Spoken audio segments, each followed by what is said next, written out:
Hey, everybody. How's it going? I'm Dennis, producer of the Ben Joravsky Show. Yeah. So Ben is at, I believe he's at UIC today, giving a speech to some students. And we got to plug this show, all right? So we got Ben over at UIC giving a speech. And as soon as he gets back, we'll start the show. We're looking at a 2 p.m. start today, guys. Absolutely. 2 p.m. So come back at 2 p.m. if you'd like. Or in the meantime, what we're going to do is we're going to play a Benny J bonus interview. Turns out we do like a crap ton of interviews here in the studio. So a Benny J bonus interview is what we'll play until Ben gets back. And then we will have our regularly scheduled Ben Joravsky Show. That's right. Maya Dukmasova will be joining us. It's going to be a good time. So we'll do a Benny J bonus interview here. Live stream. How we doing? We got some people on the live stream. Who we got? Okay. Oh, someone left us a message. Let's see who it is. Pat Rod. What up, Pat Rod? All right. Cool. Anthony. Okay, Anthony. It's good to know you're doing well. Weighing in with the usual. Impeach Trump. So feel free to weigh in here on the live stream. I'll chat back at you if you want to stick around. Like I said, 2 p.m. We're going to be starting the show. Ben's at UIC. He's giving a speech. I hope he dressed nice. And, hey, who knows? Maybe we can find an intern, because it turns out I do everything. I grab the people. I go outside. During the middle of the show, by the way, if you ever see me get up in the middle of the show, it's because I'm going outside to grab our guests. It's awesome. So, hey, maybe we'll get an intern out of this. Who knows? Fingers crossed. Hey, if you'd like to be an intern at the Ben Joravsky Show, we do not pay anything, but BennyJShow@gmail.com. BENNY, the letter J, show at gmail.com. Okay, let's do our Benny J bonus interview. It was Monday, yesterday's bonus interview. We spoke with a gentleman by the name of Pete Cunningham. He knows a lot of big names in the city of Chicago, and he's a singer, songwriter. Yeah, he brought his guitar along, and he gave us a little song. It was cool. So, Pete Cunningham, here we go. Facebook, I'm going to shut it down, but hey, feel free to jump on the YouTube, all right? Just search for the Chicago Sun-Times. Go over to YouTube there, and you can listen along with Pete Cunningham, and we're going to jump back on Facebook at 2 o'clock. All right, so here we go. Every generation think their folks are square. No matter where their heads are, they know moms ain't there. For I swore when I was small that I'd remember when I knew what's wrong with them, that I was younger then, determined to remember all the cardinal rules. Like sunshine.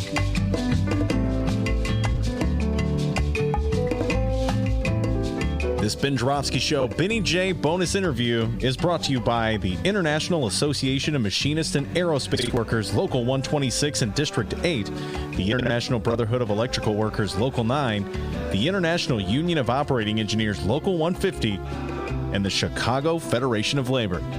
Benny J, take it away. Ben Joravsky here. It's bonus time on the Ben Joravsky Show. As I speak, it is Wednesday, September 18th. But of course, you'll be hearing this anytime it's a podcast. And you'll probably be hearing this 10 years from now. My guest sitting in the studio right across from me is a very distinguished young man.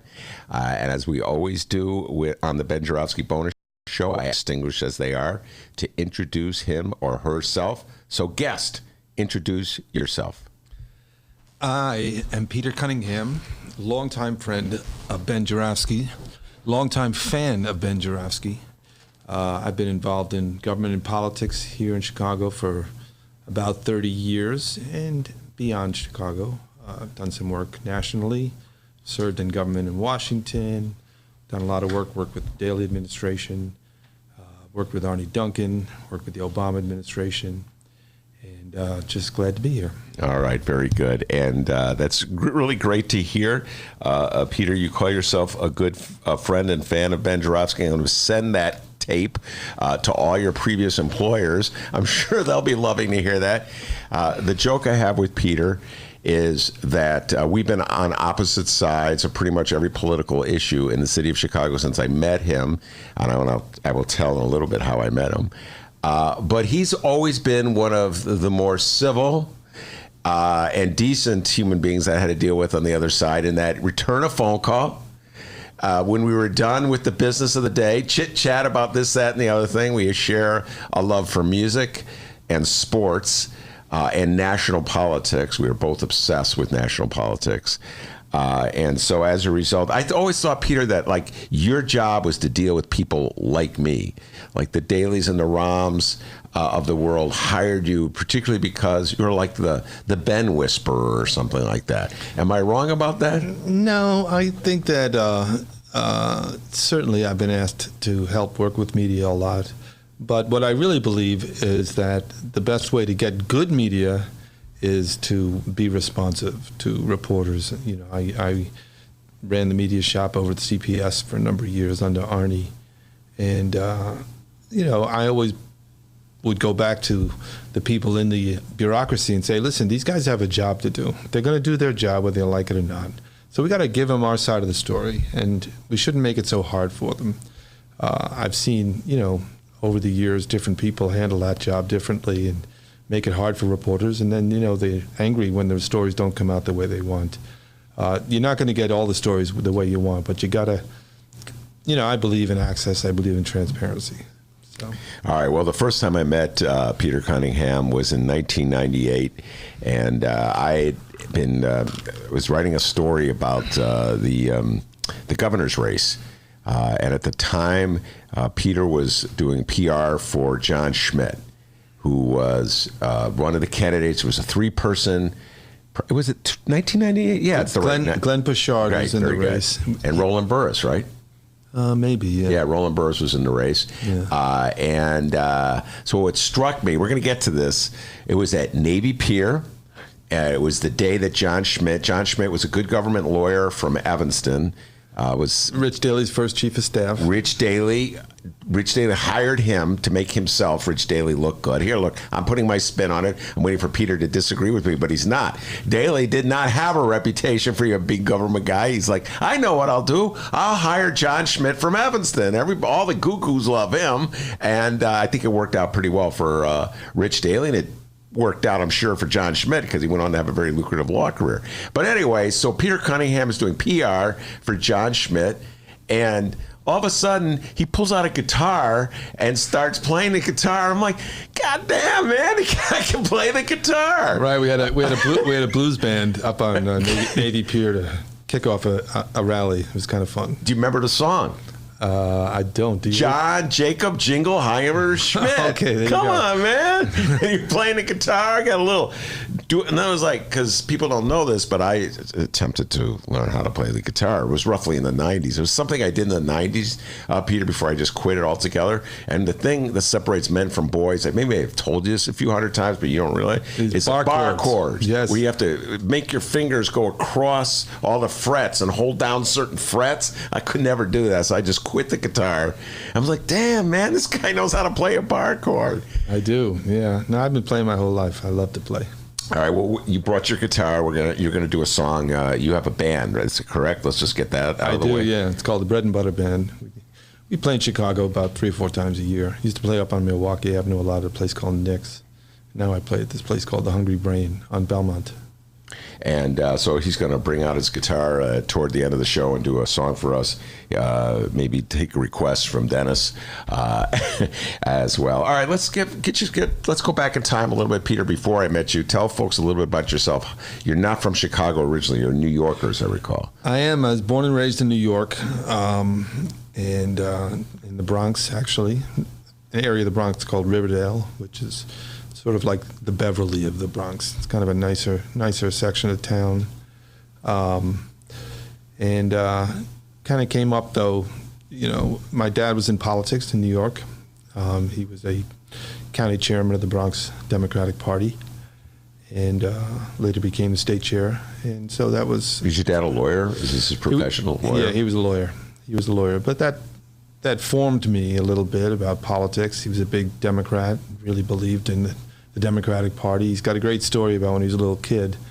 They had the local priest used to get the Army Navy or the Army Notre Dame football, and he would raffle it off to the kid who raised the most money for the church. And my father was working really hard. He's about 4th grade or something, working really hard, selling these little chances and raffle tickets to get the football. And the night before the raffle was finished, he was far and away the winner by everybody's standard. And one of his classmates, his father was a local politico, and he took them down to the local political club, and everybody bought a raffle ticket, and he won the football the next day. And that's introduced my father to politics. That's the way that works. And he went on to pursue a lifelong career in politics. Was your father a big fan of, I don't know, I'm trying to think of New York politicians, Cuomo, Koch? He was in the Hugh Carey era when the 70s, and Abe Beame. Mayor of New York. Yeah, who presided over a very difficult time in the city. Your father was an ally of these gentlemen. He was, yeah. And so you grew up as a kid, you were following politics, or were you rebelling against your dad? No, we were following politics. My father was a 32-year-old young political operative in the Bronx when John F. Kennedy was president, and he was the first Catholic. I was raised Catholic. So that was a huge moment in my dad's life. He went to Kennedy's inauguration. Do you have any memories of Kennedy, or are you too young? No, not really. I vaguely remember the assassination. I was about 6. You must have been a Bobby Kennedy fan. Yep, I knew of Bobby Kennedy a lot, and I went to school with some of his nephews and nieces, and of course I'm very friendly with Bobby's son Chris here in Chicago. Did you support Chris? I can't remember. Oh yeah. For Chris? Oh, yeah. Well, my God, Chris Kennedy, that must have been, we'll get to that. Chris Kennedy's great line about planning policies. I'm writing a note to myself to talk about that, planning policies in the city of Chicago under Daley and Rahm. I thought you and he would at least find some common ground on the property tax system. We found common ground on quite a few things. I'll jump ahead to that. When Chris Kennedy ran, he was denouncing the property tax system, which is, of course, I spent a lot of time doing. But he also was denouncing, for a moment anyway, the planning policies of Rahm Emanuel, very critical of Rahm.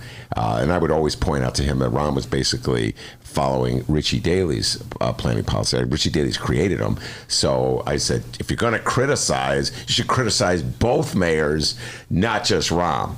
But it was more popular at the time to criticize Rahm because most people have forgotten Daley. But I think Chris Kennedy did a great service to people. He raised an issue. He really escalated that issue. Yes, he did. And I have given him a lot of credit for that over the years. All right.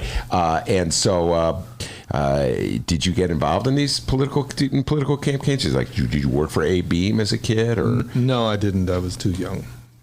I mean, I was in high school. I went away to a high school in Connecticut.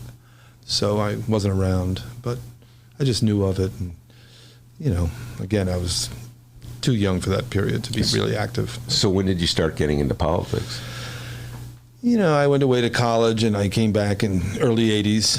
I moved out to Long Island. I worked for a small newspaper out there for a while and had a girlfriend from college who was from the Midwest. And so I moved out here in 1987 and to be with her. She's now my wife. And I just started following politics a lot more when I got here. Harold Washington was the mayor at the time. At the time I was playing in a reggae band with all these African-American guys and Jamaican guys, and they loved Harold. And Harold died like a few months after I got here. I think I moved here in January of '87, and he died in like Thanksgiving or something like that. Is that about right? Yeah, that's right. Yeah, so I saw the re-elect, and I saw how excited people were by him, and it made me feel, municipal politics is just so palpable and, close to people, and people really loved him. And then these guys who never talked about politics were crying, sitting in the club the night Harold died, and it just made me realize how powerful that was. And it had been a while since I'd been involved, even, in New York, thinking about New York. So I guess Koch had been the mayor for most of the 80s. So anyway, being here just made me think a lot more about it, and then I started to get involved in it. I worked in Neil Hartigan's race in 1990, and then I switched over to Daley in 91 after he was reelected. So why Daley? Well, he was the mayor, and, he was looking for a speechwriter, and one of the guys I worked with on the Hartigan race knew me, worked for Daley also, and he said, come on in. So I go in to meet the mayor. At the time I was living in Bridgeport, and the mayor knew this, of course, and he was living in Bridgeport, and the first question he asked me was, why do you live in Bridgeport? And I said, I like it there. It kind of reminds me of the Bronx when I was a kid, bakeries, churches and the parishes and all that stuff. It just kind of felt kind of old school more, and I liked it. So I worked. I was his speechwriter for about 4 or 5 years, and then I did a couple of other things with him. I kind of was a senior aide on various issues, crime, transportation. Now, there's this notion in the city of Chicago that to get a job like that with Mayor Daley, you have to know somebody. Did you find it that way, that you had to actually know somebody, that you had to have a connection to get into the door? I guess so, because, the person who brought me in had worked with me on the Hartigan campaign, and the word went around that I was pretty handy with a pen, and I could, write a speech.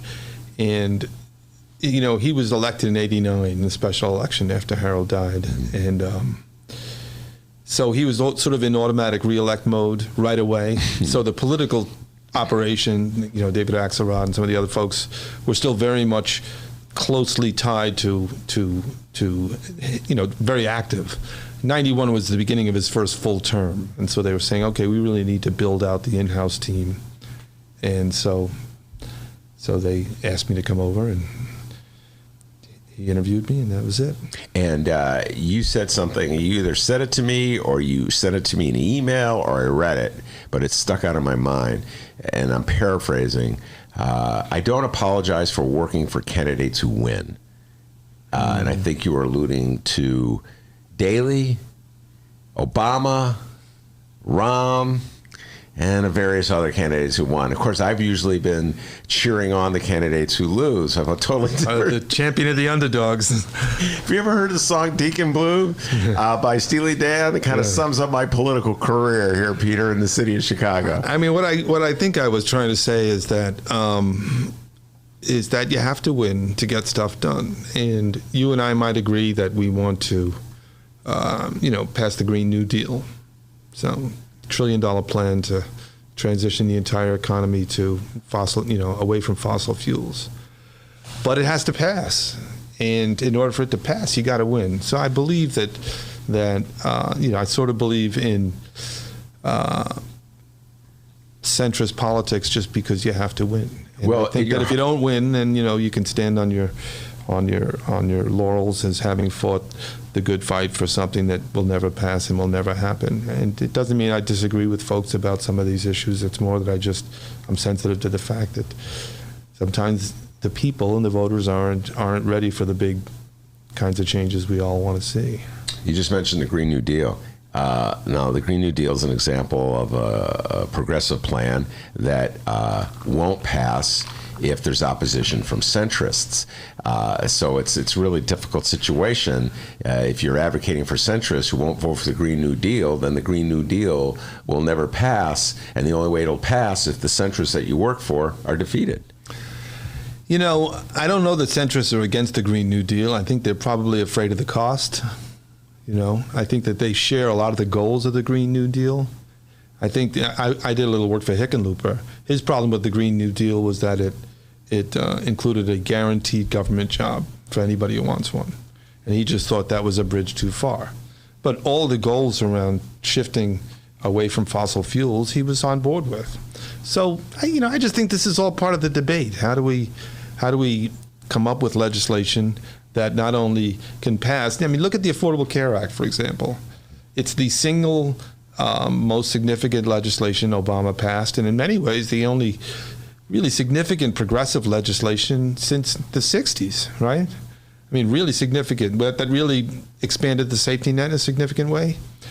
And that cost Obama his majority in the House, cost him control in the House, and therefore it stalled his agenda for the next 6 years. Now, I'm not saying the Affordable Care Act wasn't worth it, but you just need to do that political calculus and ask yourself, okay, if we do this, just as Lyndon Johnson said when he signed the Civil Rights Bill, I just signed away the South for a generation. He did. Yeah. He did it with open eyes, and we saw this Nixon Southern strategy kick in 1968, and it's still happening 50 years later. So you just have to go in there with your eyes open. I mean, if somebody had said to President Obama, we can pass the Affordable Care Act, but it's going to cost you control of the House, and you won't be able to do anything else for your next 6 years, would he have done it? Maybe. Would it have been worth it? Maybe. 20 million people got insured who didn't get insurance. But those are the political trade-offs that you have to make. And I don't like to be naive about that stuff. Much as I feel like, my principles and goals are as progressive as anybody. I'd like to see an expanded safety net. I'd love to see more investment in education. I'd love to see issues like homelessness and housing addressed in a much more robust way. But you have to build public will for it. All right. Before we go into the strategies, the national strategies around affordable care and the issues you just and Green New Deal, let's talk about going back to Chicago again. Did you ever find yourself in a position where you really were compromising your ideals, your progressive ideals, and you had to struggle with it to put forth whatever it was that a Daley or a Rahm wanted you to put out? Well, first of all, I never worked for Rahm, just to be clear. I've never worked for the city when he was the mayor. No, I just wanted to... Put that on a T-shirt. No. I just want the facts. I just want to make sure the facts are clear. I worked for Daley from 91 through 96. Gotcha. But then I consulted with various city agencies after that, so you could say I worked for him. You were working for... Oh, I said you were a consultant when you were at the Board of Ed. Yeah, but that's the same thing, in my opinion. I wouldn't... It's not an important distinction. I certainly worked for Arnie directly, and I did some work for Paul and Gary. So you could say I worked for Daley all that time, even though I was consulting. Ballas. Gary. Chico. Okay. Yeah. Just going to get the names right there. Yeah. All right. So I don't know. I like a lot of people, I've looked at the police situation, the police abuses, and thought a lot of this stuff is indefensible. And does that make me feel compromised because I work for a mayor who didn't do enough about that? Not really, but I certainly, feel like we didn't do enough in this city. And I don't even know whether the current mayor is going to go far enough to really reform the department. It's not easy. Well, you once told me, I don't know if you remember, we've had many conversations over the years. I think I remember them better than you do. Yeah. You once told me that... You said, Ben, you give too much credit to Mayor Daley, I'm paraphrasing you now, for having power. And in some ways, he feels limited. And one of the ways he feels limited is his connection with the police department. And he's not going to confront the police department head on. And no mayor will probably ever do that. And I'm paraphrasing from a conversation from years ago, but I've remembered it all these years. I'll give you a broader philosophical statement straight from his own lips. I'd asked him about unions because I did a project for him recently, sort of an oral history project. And his one line, and he's really good at one-liners, is don't make him an enemy.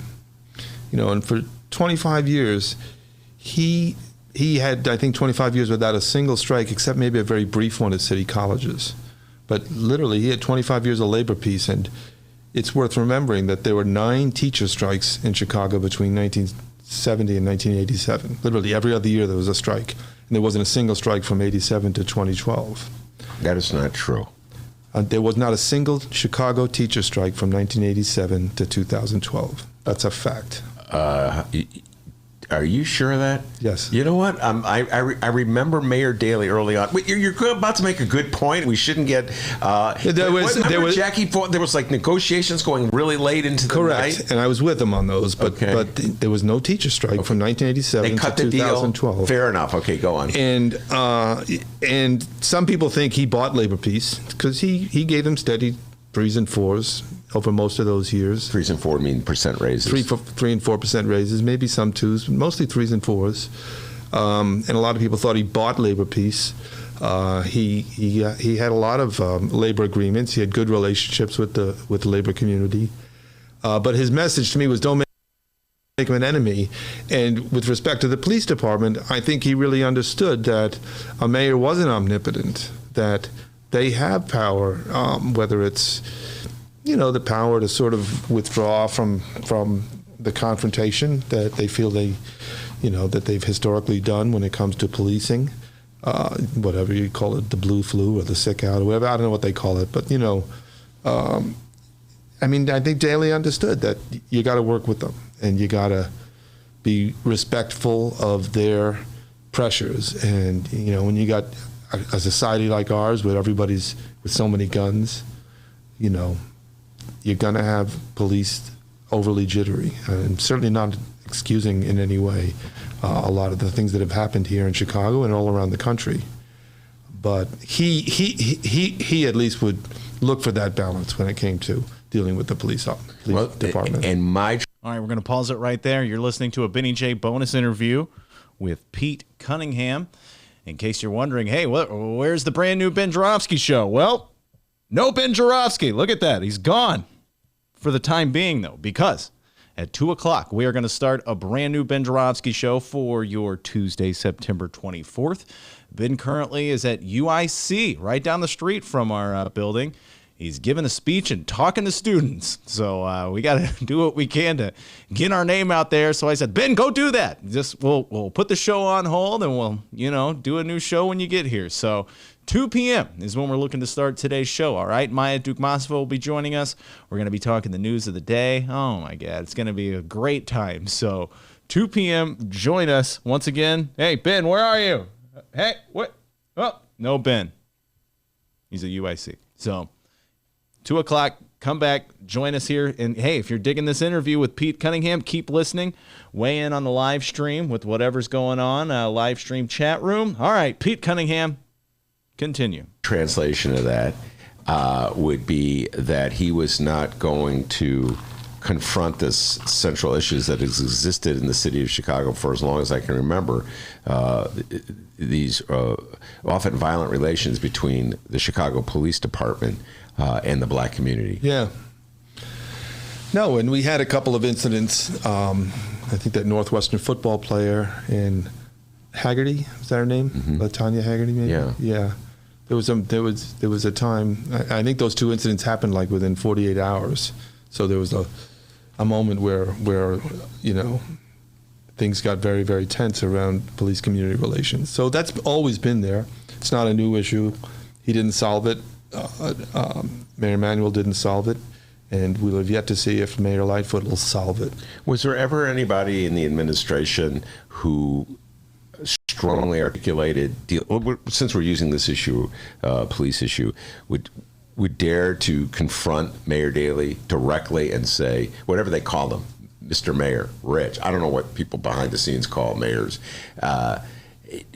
Mr. Mayor, you have to deal with this. This is imperative.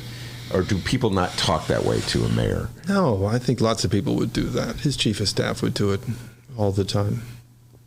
I'm sure Ed Bedore, Tim Degnan, the early guys who were his peers, and in some ways even, Ed Bedore worked for Richard J. Daley.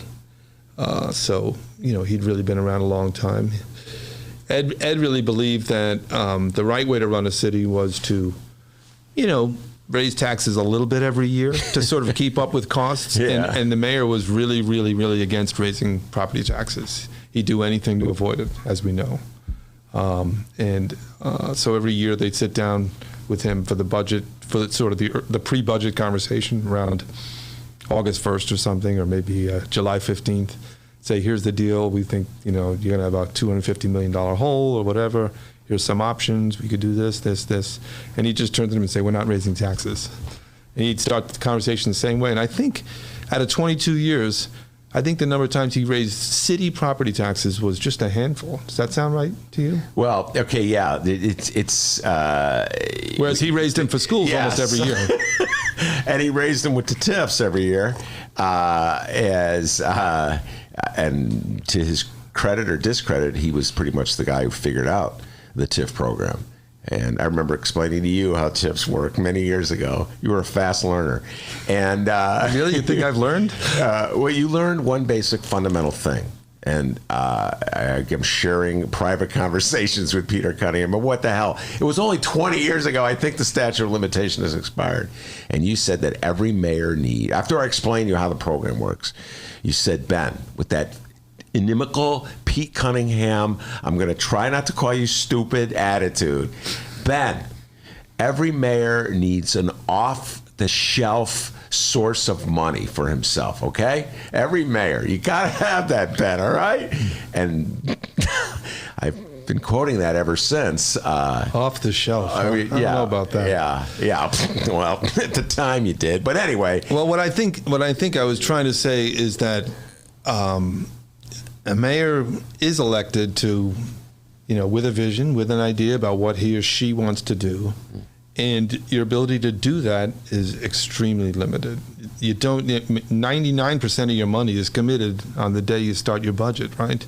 Or maybe 95 or whatever. Most of it is, right? Yeah. You got to pay for the streets and sand. You got to pay for all the city services. You got to pay the police. Costs are going up every year. Contracts, labor contracts, everything's going up. And there's hardly any money. And you say, oh, well, how do we fix the west side? How do we fix the south side? What do we do for downtown? What do we do here?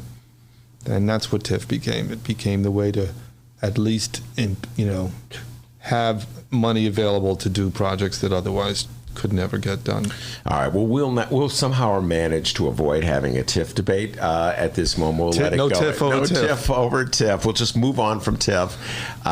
But at the time, you were working for the Chicago Public Schools, and I was always urging the leaders of the Chicago Public Schools to stand up to Daley on the TIF deal.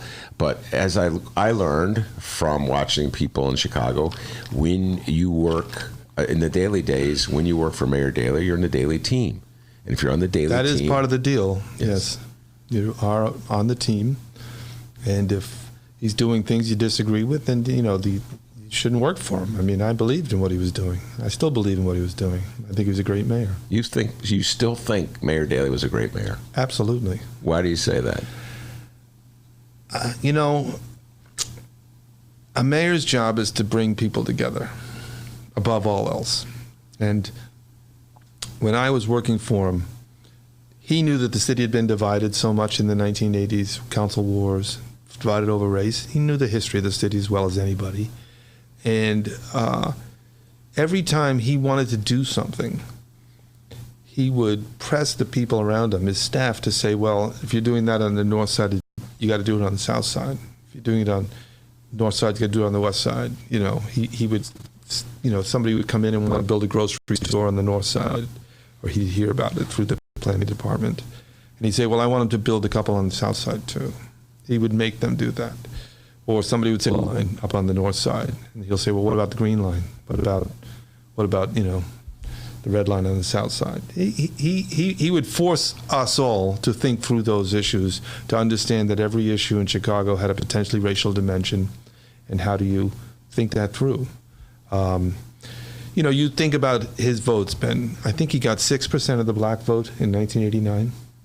I think he got like 66% of the black vote in 2007, his last election. He won every black ward.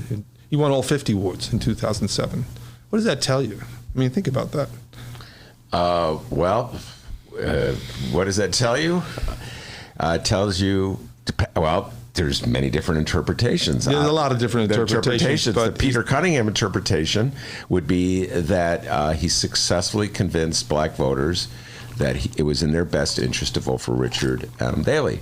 Correct. The Ben Joravsky interpretation would be there was a lot of alienation, apathy, discouragement of voter participation and turnout continue to fall.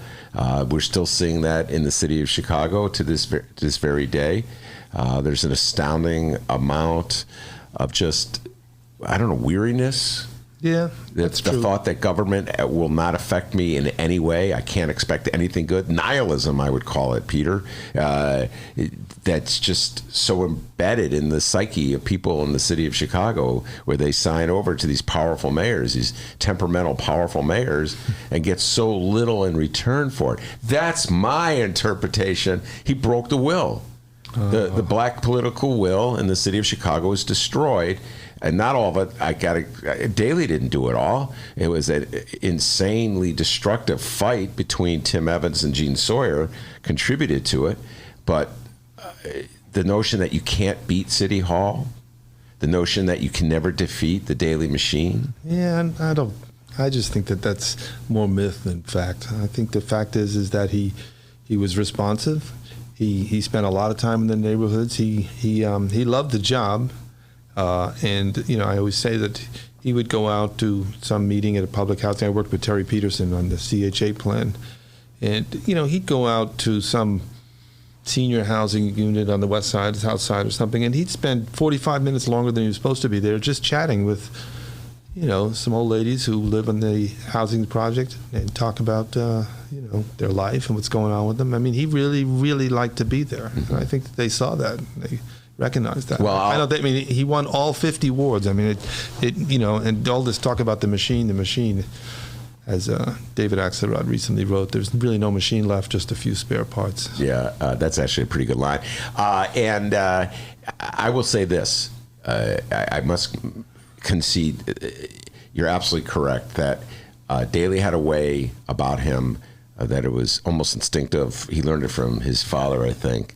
And he had a way of making people feel that he cared about them and that he cared about the city. I don't know how many people have told me, Peter Cunningham, that Mayor Daley, Ben, say what you will about Mayor Daley, but he really loved Chicago. No question about it. And okay, now we'll move forward to Rahm. Nobody ever told me that about Rahm. Okay, everybody, mirror, mirror on the wall at Rahm. And, it's kind of funny, Peter. He's a different kind of guy. Different kind of guy. And Ken Davis always teases me, say what you will about Daley. And then I spent all those years complaining, and then Rahm, can you come back, Daley? Talk about the difference between Rahm and Daley. Well, Rahm was a staffer before he was an elected official. Mm-hmm. And, a staffer's mentality is different than an elected official. As I said, an elected official has to bring people together. He's got to be a politician, and that's a different gig.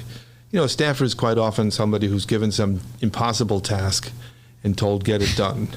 And Rahm was really good at that. Mm-hmm. And he did it for President Clinton. He did it for probably Mayor Daley in one or two ways. I don't know how. And so I think he brought sort of a staffer's mentality to some of the things he wanted to do. I want to get this done, whatever it takes, because I know how hard it is to get things done, especially Washington, where you just got to bull your way through, resistance and political resistance and whatever. So having said that, I think that he made a lot of very, very tough decisions, and including raising taxes in order to protect pensions and come up with fees so that the pension system was funded. I mean, he didn't create that problem, but he certainly inherited it, and he exacerbated it for the first 4 years by not paying attention to it. You think so? Yeah, I think I think you think so too. You just won't say it. I think that. I mean, the Mayor Daley did a big report in about 2007 or 8, I think, or 8 or 9 or something like that, about the pension problem. Yeah. And then he was getting to the end of his period there, but the problem was really on the front burner. Everybody saw it. Well, here Mayor Daley, as you remember, You were in Washington, so you missed all this. Or maybe you were not. I don't know where you were. Mayor Daley decided it was in the best interest of the city of Chicago to have the Olympics come here in 2016. Right. And he dedicated the better part of at least 2 years, if not 3, to bringing the Olympics to Chicago. And this was roughly 2007, 2008 into 2009. Yeah, I remember Obama was president when the big news dropped. When the big news dropped. And I urged Obama not to jump aboard the bandwagon, and the last person he listened to on that was me. And so you didn't hear any talk from anybody about our pension problem when we were all on board. We had 10-year labor agreements. 10-year labor agreements. Nobody talked about a pension problem. Instead, everybody said we had enough money to pay for the Olympics. All of a sudden, we don't get the Olympics. Boom! We got all. Wait, where does pension problem come from? Did the unions talk about it? No. What do you mean? Were they talking about it? The pension problem? Yeah. No. Yeah. Nobody was talking about a pension problem. It. Nobody. The business community, the unions, the politicians, the tribunal, the Tribune. Oh, do you hear them right now ranting and raving about the pension problem, this, that, and the other thing? Yeah. They don't want old people to get to live, I guess. I don't know. They figure out there's going to be another way for old people to live. Yeah. But now it's when you get the Olympics, that's when we had a pension problem. Yeah. Isn't that funny how it works in Chicago, Peter Cunningham? So I've been around long enough to know back in the 90s when things were flush, everybody agreed. Let's not pay the pension. Let's give ourselves better raises. Let's avoid property taxes. Yeah. Let's do that. And everybody went along with it. And because the pensions were fully funded at the time, we were flush. So the idea of overfunding them was sort of, nobody thought that was a good idea. Yeah. Or I don't remember anybody saying, let's overfund them because someday it won't be that good. And then, of course, 2007 came, 2008, and that's when everything really dropped out. So do you get frustrated when you see some of the same voices who were very much a part of the Daley chorus? I mean, Daley had pretty much universal support, except for a few malcontents like myself, throughout the 90s and in the O's. And I'm personally frustrated when I see the people who were not with me back then suddenly ripping Daley. This is where I actually find myself getting defensive on Daley's behalf. They talk about just you alluded to. I didn't hear anybody in the 90s saying pay the pension funds. No, they were mostly nearly fully funded. Yeah. And, if we had to pay the pension funds, we would have maybe had to have smaller raises, and nobody wanted that. And so, or more property taxes. Or more property taxes. Yeah.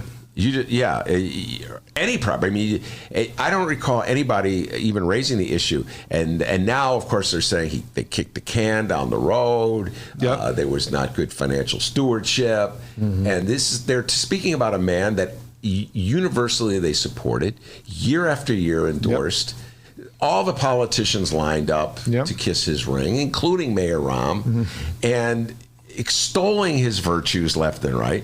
I don't know. I think, everybody talks about the parking meters as a bad decision he made, and that happened toward the end of his career.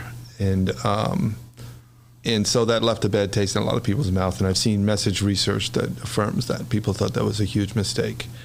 There's an argument for it, but I'm not going to make it here. No, why would you? That would be the end of it. That'd be the end of it. But I do know the circumstances that led to it, and if you set that aside and you look at the 22 years, you look at the progress he made in the schools, and as you know, a national study came out and said we're the fastest improving school district in the country, from a Stanford researcher and from the University of Illinois. Now, those reforms, that was 30 years of reform, and I know that people didn't agree about all of them. People didn't love them all. But something happened over those years that really, moved Chicago from the worst schools in the nation to at least the fastest improving. They still have a lot of work to do, but that was progress. I think you look at the downtown, and you can complain that that's the wrong kind of development, and it happened at the expense of neighborhoods. But the downtown was dying in 1989 when Rich Daley was elected mayor, and by 2011, when he stepped down, it was transformed. And there were lots of neighborhoods that had transformed also, but there's others that didn't. And there's no question about it. The South and the West Side did not recover and still haven't recovered. I would vigorously disagree with you on those 2 points. Number one, I don't believe the schools were worse in the nation when Mayor Daley inherited them. I think what Mayor Daley was very successful at You're doing. disagreeing with Bill Bennett? Yes, absolutely. That's your source. Thank you for finally citing your source. A very political right-wing Republican named Bill Bennett came to town in an effort to completely undercut the Chicago Teachers Union and the mayor of the city of Chicago, Harold Washington, who was the symbol of democratic resistance. Do you to know what the Ronald Reagan. graduation rates were back then? Oh, you want to get into graduation rate? It's a whole other story. But which I remember having a debate with you at the Hideout on this point. But by and large, I think that public schools in the city of Chicago were pretty much the same when I moved as they were when I moved here in 1981. You think they're the same today? Yes, Really? absolutely. Wow. Absolutely. I think that by and large, public schools in the city of Chicago have always done a pretty good job of providing education for people who are relatively wealthy or middle class and have always struggled to help people who are poor. And that's because there's the single most significant factor in how a child is educated is income, and nobody, and I don't care if it's Ruth Love, Manfred Bird, Paul Vallis, Gary Chico, any one of the leaders of the city of Chicago's public schools knows how to bridge that gap. Nobody does, Peter. You know that as well as Artie Duncan doesn't know how to do that. So to pretend as though there's some mayor that comes in and has figured out a way to get a kid from a poor background to do as well at school as a kid from a wealthy background is fooling yourself. Don't you agree with me on that point? No, I do not agree with you on that point. Which I part? believe that there are many, many examples all across the country, and including here in Chicago, of schools serving low-income kids that are beating the odds and that are getting good results. Oh, I never said they weren't getting good results. I wouldn't say that. But I'm saying they're overcoming the destiny that you said exists. If they're poor, that's the big factor in their Yes, life. absolutely. Okay, I know it's a big factor, but there are people who overcome that, Absolutely. and who help kids, who somehow get them over the finish line through graduation, And they get were- them into college. And they were doing that in 1981, and they were doing that in 1982. Not as many, not as many on a percentage basis as today. Not even close. Not even close. Neither you nor I have the study in front of us, but I will bet you lunch or dinner at the restaurant of your choice that what you just said is not true. There were some great teachers and great kids in 1984. No one's denying that there weren't great teachers. That here's there's tons of great teachers, and I don't blame the teachers for what happened in 1987, but I do give them a lot of credit for what's happened in 2019. All right. When you have a good school, it's because you have a good principal and good teachers. I'm going to tell you this. In 2011, I've told this story before. I don't know if I told you this. I was at Walter Payton High School. It was a debate. It was the mayor's. It was a mayoral debate. I don't know if you were there that night. Rahm chose not to show up at that debate for whatever reason. But you had Carol and Miguel DeValle. You had Reverend Meeks was still in the race at the time. Gary Chico was there as well. And they were talking about how so many of them, now these are people, they're baby boomers. I just rattled off the name of like 4 or 5 baby boomers. They came of age in the 60s and the 70s. Yep. And almost all of them, I think all of them, had graduated from a Chicago public high school in the 70s. And they talked about the 70s as the golden age of education. Okay? And I'm like listening to them talk about this. Why can't we have leaders of the city of Chicago? And one of them went to Kelly High School, and one of them went to Tooley High School, and I forget where Carol Mosley Braun went. But I think Reverend Meeks may have gone to Farragut High School. So the point is, Peter, it's like a relative thing. The schools were great for some people in the 1970s. They were great for some people in the 80s, the 90s, and the O's. I agree with that. But on the whole, you had a lot of kids who were not getting over the finish line. And it's this case right now. It's the case right now. Yeah, but it's less so. I mean, we have to at least acknowledge progress. Well, I have to acknowledge that the dropout rate is lower, and that's a whole other separate conversation. Correct. One of the reasons the dropout rate was so high in the 90s was because Mayor Daley and Paul Vallis believed that you should not, what do they call it, social promotion. Remember that? Remember they were going to fight social, but they started flunking kids left and right. How is that good for anybody, Peter? They started holding kids back in third grade. It was about 10,000 kids, I know this for a fact, in the whole system. And the system was 430,000 at the time. So, but the message was, we have to have a standard and we have to hold ourselves to a standard. Now, a lot of people disagree with that as a practice, but look at the other side, okay? Arnie Duncan tells the story of a kid he knew very well, great basketball player, good kid, followed the rules, never got in trouble, asked Arnie to help him write his college essay when he was in 12th grade. And Arnie got together with him, sat down with him, and it quickly became apparent to Arnie that he couldn't read. This is a good kid, 13 grades of CPS. He'd been passed year after year after year, and no one ever once said, you know what, you can't read. That's not good enough. We have to we have to help you or something? I mean, how does that happen? Again, you don't want to blame anybody, but an awful lot of people had to look the other way and say, you know what, push him on. I mean, that's not a good thing. I mean, so ending social promotions was a tough policy, and they relaxed it after a little while. But it sent a message. We got to hold ourselves to a standard. Otherwise, what are we doing? Well, all right, let's put that one aside. Let's shift gears to national politics. As much as I would love discussing further the rest of the hour Chicago politics with you, let's talk a little national politics with you. Your thoughts, you worked in the Obama administration for Arnie Duncan. I did. Yep. And I know you're not pleased with Donald Trump's victory. I have it. You just have a sense? Quotes, yeah. I just got a feeling. Victory in quotes. Quotes, yeah. Because, he lost the election, as I like to point. He lost the popular vote. Only in presidential politics does the loser get to be the winner. Yeah. By virtue of, if you did... the Vietnam War, too. I think we declared victory in the Vietnam War, didn't we?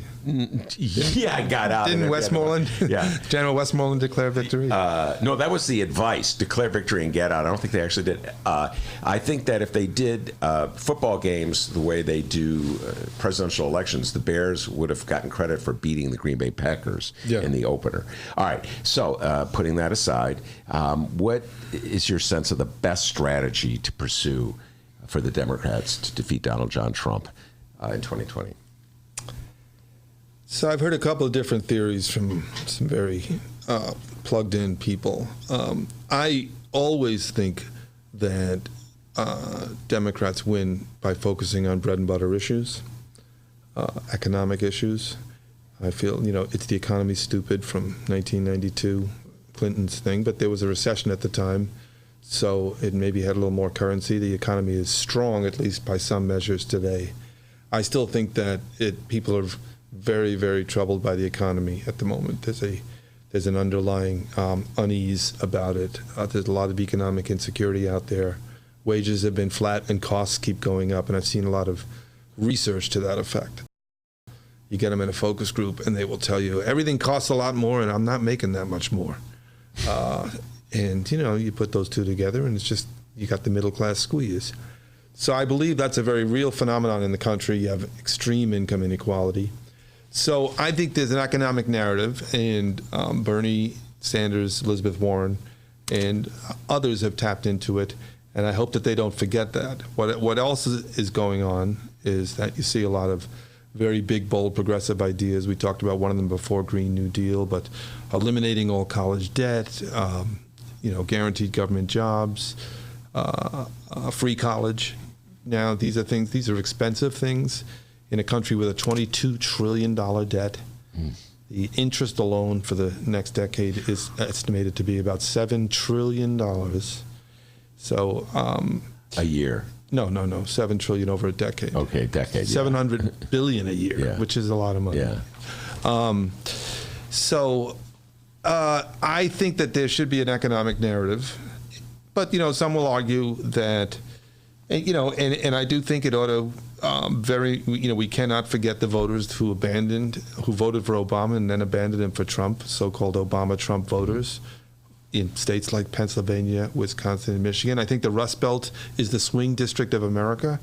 Only 8 states flipped between 2008 and 2016. 8 states in the whole country between Obama's 08 election and Trump's 16 election. 6 of the 8 were in the Midwest.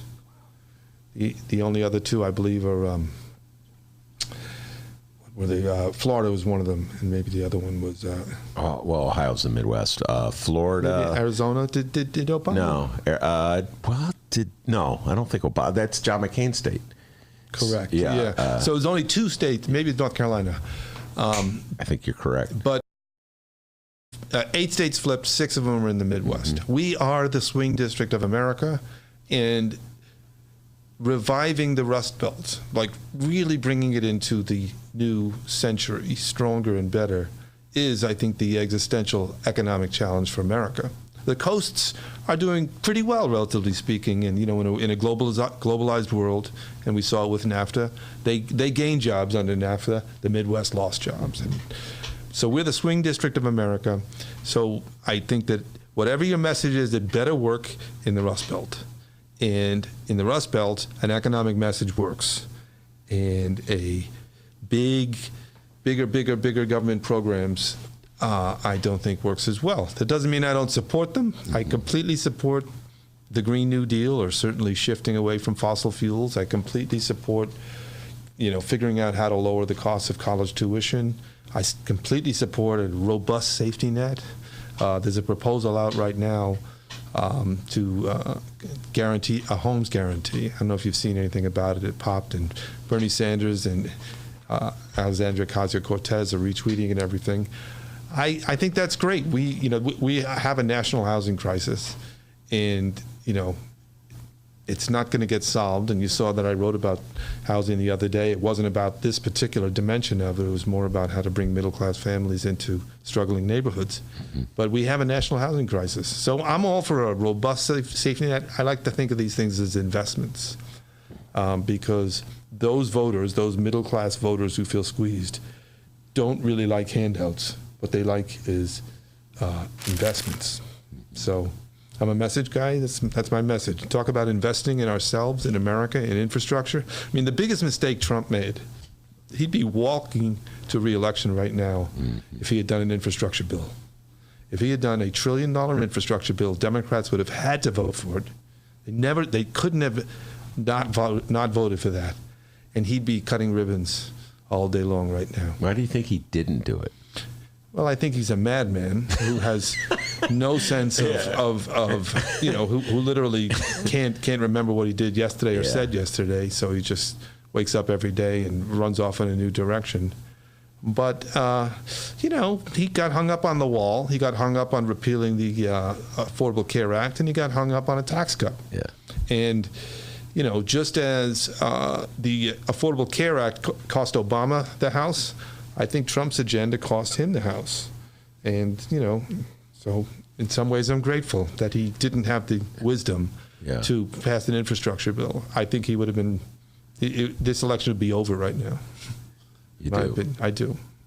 I think it'd be over right now. I mean, nobody could have predicted just the extreme wackiness of this guy, but if we had $1 trillion in infrastructure spending going around the country right now, we'd be dead in the water. The one thing that Ram and I agree on about this, I heard him say this the other day. I disagree very much where he took this argument, but I think the general point he was making or trying to make was that attitudes toward Donald Trump, hostility to Donald Trump, is so intense that it almost makes things like reality, like an infrastructure bill, irrelevant.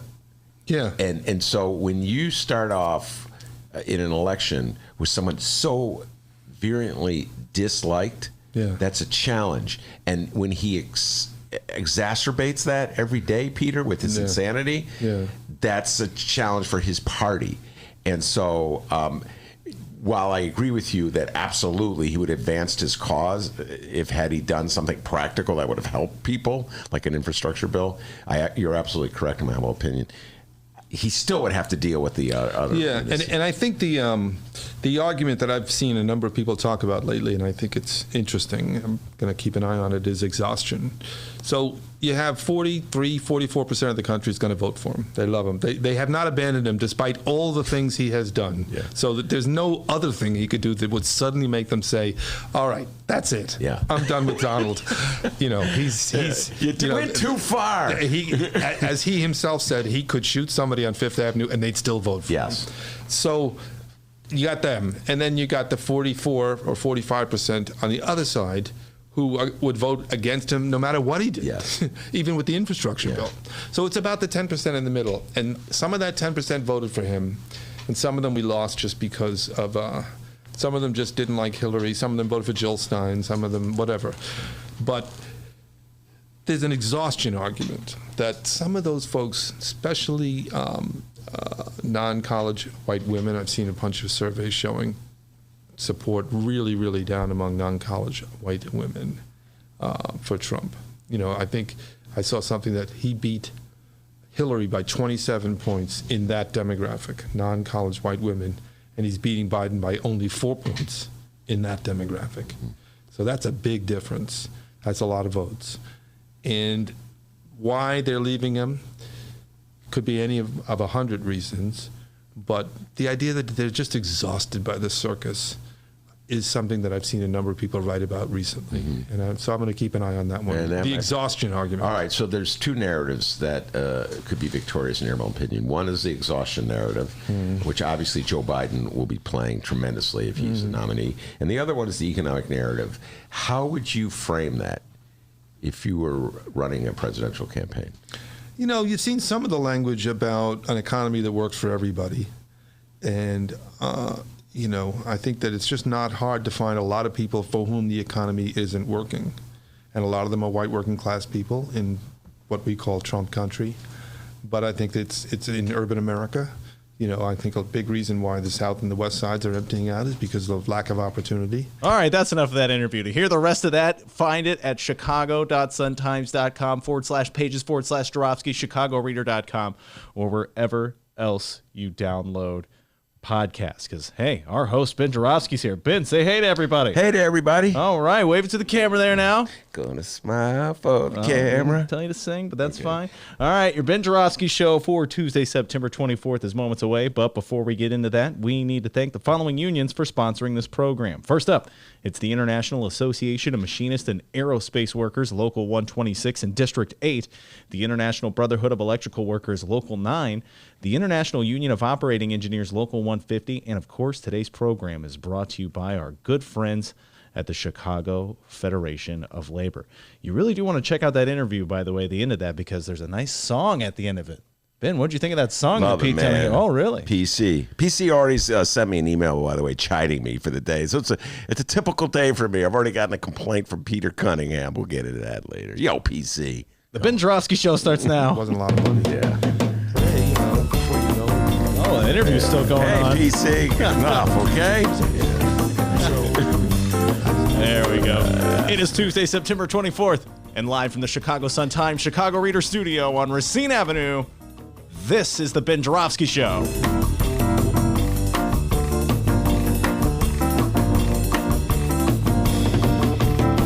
Today on the program, our Chicago Reader colleague Maya Dukmasova will join us, and we welcome 15th Ward Alderman Ray Lopez.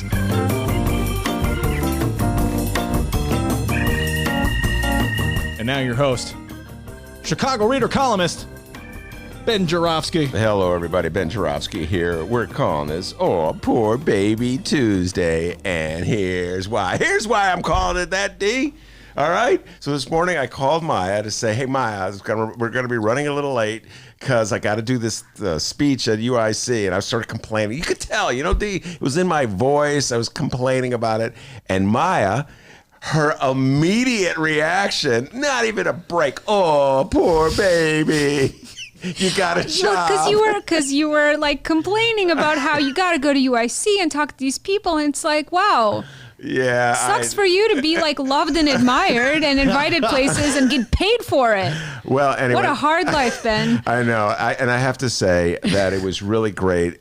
It was a room filled with very smart people who are interested in Chicago politics. I told them they Your should have favorite. my favorite. And Dick Simpson was there, a legend in Chicago politics, former alderman from the 44th Ward, now a professor at UIC. So we were talking Chicago politics. And so a thanks to Professor Alba Alexander, the political science professor who invited me to come. And that's why we're starting the show a little late today. But yeah, that was the first thing, Maya. Oh, poor baby. I've been quoting her ever. You got to know this, Maya. All day long, I've been going up to people. Oh, poor baby. What? I didn't say anything. Why are you saying, oh, poor baby? Anyway, so that's why I'm late. A great crowd there, a lot of good discussion. And by the way, I was at the personal pack luncheon yesterday. That was, I know we're going to talk about. Look at you getting out into the world. Maya, man, I don't usually go anywhere. I went to like 2 things in 2 days. You know me. And before we go to the news with Dr. D, Maya and I will taking our show on the road. We're going to do a set on October 10th at Sidetrack. Yep, this is going to be ahead of the town hall with the Democratic presidential candidates on LGBTQ issues. And so the event will be at Sidetrack. We'll have guests from the LGBTQ advocacy community talking with us. It'll start at 5, doors open at 5 p.m. We're going to be, discussing a lot of interesting things starting about 5:30. We'll go for about an hour or so. And then the whole thing will turn into a watch party for the town hall, so people should stop by, come through. And if anybody's and it'll be free. You know, it's like just you pay for your drinks at the bar, but there's no entry. Wait, so free as in FREE? Yeah, they don't have to pay to get in to see us talk. Okay, D, you know what that means when it's free? What's that? You don't have to pay. Oh, wow. Thank you. Thank you. I felt smart waking up today. Not anymore. FREE. It's a lot of fun. Maya and I have done this a couple of times. We've done it, right? Am I getting it right? We've done it 3 times publicly? Yeah, 2 or 3 times. It's a lot of fun. You all seem to be enjoying yourselves when we do it, so we're doing it some more. Yeah, no, it's a lot of. I have fun. I think Maya has fun, and so October 10th, and we'll be promoting it as time goes on. And I'm trying to get Tracy Bain, the publisher, the reader, to come in and talk about it as well. So anyway, we'll be promoting it even more as time goes on. So that's what Maya and I have ahead of us. Let's not waste any more time. Well, we got Raylo coming in now. I just got a text from let's Raylo. Sell that Raylo interview. Alderman Ray Lopez, the pride and joy of the 15th Ward, one of the few aldermen who is willing just to stand up and be a voice of opposition to Lori Lightfoot. Very interesting how this is developed. He should be here. He just sent me a text. Interesting new position for him, too. Yes, it is. As a voice of opposition to anything. That is correct. He's found his voice of opposition. I welcome a voice of opposition pretty much any time. I wasn't as welcoming, let's say, in 1983 when all the white guys got together to be voices of opposition to Harold Washington. Though the principle, Maya, of voices of opposition is a good one. Won't you agree with that? Yeah. But if it's based on just like blind racial hatred, not such a good idea. Yeah. So anyway, be really curious, and I've invited Maya to stick around and join in the conversation if she wants. If she has something more pressing to do, we cannot lock that door and keep her from leaving, but she's more than welcome to join us. So I'm really looking forward to that conversation with Raylo. We'll talk about budgets. We'll talk about decorum in the city council. We talk about dealing with Mayor Rahm as opposed to Mayor Lightfoot. Talk about what he thinks about property taxes coming up. I mean, all kinds of things to talk about. When I said that to him, he also texted me back, vaping. Let's talk about vaping. I said, sure, we'll talk about vaping. I could talk about reefer in the loop. Oh my God, I could talk about that forever. Get his thoughts on that. Get Maya's thoughts on that. This obsession Mayor Lightfoot has about keeping marijuana shops out of the downtown district. I'm not quite fathoming it, what that's all about. And, maybe some teacher strike talk, whatever. Lots to talk about with Alderman Ray Lopez, and that's ahead of us. But before we do any of that, the doctor with the news. Hey guys, how's it going? I'm Dennis. Never been a doctor in my life. Before we do the news, let's check out the YouTube live stream chat. A lot of people are happy to see you, Ben. Brianna weighs in. Hey, UIC, that's my alma mater. I'm sure they loved Ben. Is it true? Did they love you? They were really welcoming, and Maya was absolutely right. I was a baby to cry, and they clap for me when I came, and I go, well, let's see if you're still clapping when it's all over. And they clapped when it was over. Really great time. All right, they clapped when it was over. No booze? Nobody all booed. right. That's what we like to hear. By the way, you'll like this. A lot of listeners to the podcast were in the audience, including one man who said he really loves it when you play the Rom bit about biking around Michigan or Wisconsin.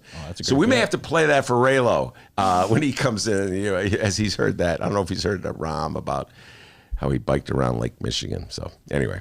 I just biked around Lake Michigan. Thank you, Ron. No, this is not as good as Yay for the Teachers. Oh, that's a classic. That's one of the hits. Rounder. Yay for Ann Burke. That's part of the list, by the way, Ann Burke. Stephen weighed in. He says, get Alderman Simpson on the show. You know what? Great idea. We will get him on. The man knows. Have you ever interviewed him, Maya? Alderman Simpson? No. No. He knows a lot. Oh, Dick Simpson? Yeah. I don't call him Alderman Simpson, Okay, but yeah. of course. Yeah, I know. Many It's times. been a long time since he's been an alderman. He's great. He's, it's just like a fount of all kinds of information, esoteric information and mainstream information about Chicago politics. Definitely bring him on. Maybe as soon as next week. And then Brent weighed in. He has a question. Good question here, Brent. Brent is wondering at this UIC event, did you drop any TIF knowledge on him? Oh, my God. I would say at least 20 minutes of TIF talk, and I try to resist it, okay? But you know me, I can't stop myself. Of course. So there was a lot of TIF talk at the and Alderman Simpson, Dick Simpson raised a few good points about TIF. So, he had something to say on the subject as well. All right, so there you go. Feel free to weigh in on the chat. We'll try and respond to those as they come in. All right, let's find out what's happening in Chicago and or Illinois this afternoon. A handful of good stories to choose from today, but we will begin with the Illinois governor. After years of neglect, Illinois is finally getting its mojo back. Hey, Illinois ain't the only one, buddy, because J.B. Pritzker is getting his mojo back as well. After a damn near month on the shelf with a broken femur, we have an event listed on Governor Pritzker's schedule. All right, what is that? Pritzker will be at the Wintrust Arena today to speak at the After School Matters Gala. Okay, After School Matters. On Monday, the governor looking more like a boss than ever. He has a cane now. Walks around with a cane. He attended the annual State Democratic Party fall reception at the Sheridan Grand Ballroom. He then hotel hopped to the Hilton Chicago for the annual Personal PAC Awards luncheon. Ben, you were there. Yes, I was. Did you see J.B. Pritzker? Yes, I did. Did you talk to him? No, I did not. Shoot. But you'll finish your talk, and I'll talk about it. All right. Well, that's all we have for Pritzker updates at the moment. Who knows? He'll probably sign something into law before the day's over. I'd love to get Maya's thoughts on this. Yeah, he was a Personal PAC. So as everybody knows, Personal PAC is the largest reproductive rights PAC in the state of Illinois, Terry Cosgrove's operation. And they had their annual fundraiser yesterday, Maya, at the banquet room of the Hilton Hotel. Huge hall, packed, absolutely packed with all kinds of everybody. And J.B. Pritzker got up there, and I got to tell you, the guy gave a rousing speech about democratic values. Well, there was a heavy emphasis on reproductive rights and the role that women can play in upcoming campaigns. And Dennis is always talking about J.B. Pritzker as a candidate for president in 2024 because he thinks that Trump's going to win re-election. See, I don't think Donnie's going to win re-election, but he thinks Donnie's going to win re-election. Oh, yeah. And so what's your thoughts about that? Do you think Pritzker, you've watched the first, what is it? How long has he been in office for now? Since January. So we're closing in on a year, 9 months. What's your thoughts about J.B. Pritzker's first 9 months? Well, there's some attempt to deliver on some of his promises. I feel like he could be doing a lot more in terms of changing policies and making the Illinois Department of Corrections more transparent, addressing the severe issues that are going on there in terms of access to records, like people not when people die in prison, people aren't able to get information as to what happened and why. There's been a lot of kind of agitation around changing that. I guess the weed is coming. That was one of his promises. And in general, the impression I get is that this administration is more accessible and more willing to engage with people who are trying to reach them and around progressive causes. So, I feel like it's still early days yet. Yeah, it's early days, but I actually think that so far, so far Pritzker has been, I would say, more openly dedicated to progressive values, even if it's not completely across the board to your desires, than any other, than Mayor Lightfoot at this point. And it's still early with her, too. Still early with her, too. We got to see where she's going with the budget. Got to see what's going to happen with this teacher strike, this potential teacher strike. But, he delivered on his core promises, the key promises that he made. What you're talking about is a deeper dive that I don't know if any governor will make. But anyway, there he was, D. You love it. He came. But it was at the Hilton or the Hyatt? No, it was at the Hilton. It was at the Chicago Hilton, 720 South Michigan. It was First Amendment rights, free expression rights in Chicago in the 21st century. Again, this is a reproductive rights organization, and on the sidewalk outside were anti-abortion activists with their signs denouncing abortion rights for women, denouncing personal PAC, trying to get people not to go into the luncheon. I think they were unsuccessful on that front. So they had their First Amendment right to oppose personal PAC, and I have my First Amendment right to tell them they're full of beep because they don't do anything for people once they're born. They're all worried about the life of somebody before he or she is born. Then when they're born, forget you, man. Yeah. Anyway, don't get me started about Republicans who really passionate about. Thank you for cleaning that up. Oh, yeah. Oh, the beep, you mean? Yeah. Thank you. All right, now moving on to the mayor. This little light of mine, I'm going to let it shine. Mayor Lori Lightfoot's Tuesday schedule began. Oh, she likes that. Maya likes that. Oh, my God. You were sitting right next to me when she said it, Maya. We were this is a new level of appreciation that I didn't know was possible. Oh, it's up there with yay for our teachers. Yeah.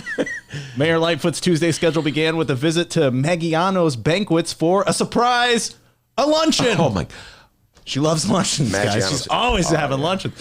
At the City Club luncheon discussion, she loves luncheons with Chicago State University president. This guy's name is just the letter Z. Z Scott. Yeah, Z Scott. Yeah, it's a woman. Z Scott? Yeah. Professional. This person's entire career has been being on boards, I feel like. She's just been on the board of just about everything possible. And now she's running Chicago State. Yeah. Oh, it's a female. I'm sorry. Just the letter Z. It's kind of hard to It's because her first name is like a very long, I think, Polish name. She has a very long first name. Like it's like very hard to pronounce. So break it down to Z. Yeah. All right. So she's at Chicago State University there. Then a meeting with CPD officials in the afternoon. And finally, Lightfoot will be delivering remarks, just like J.B. Pritzker, at the After School Matters Gala at Wintrust Arena. It was also announced that on November 5th at the Hilton on Michigan Avenue, Mayor Lightfoot will co-host the Cook County Democratic Party's fall fundraiser alongside her 2019 mayoral challenger and Cook County Board President Tony Preckwinkle.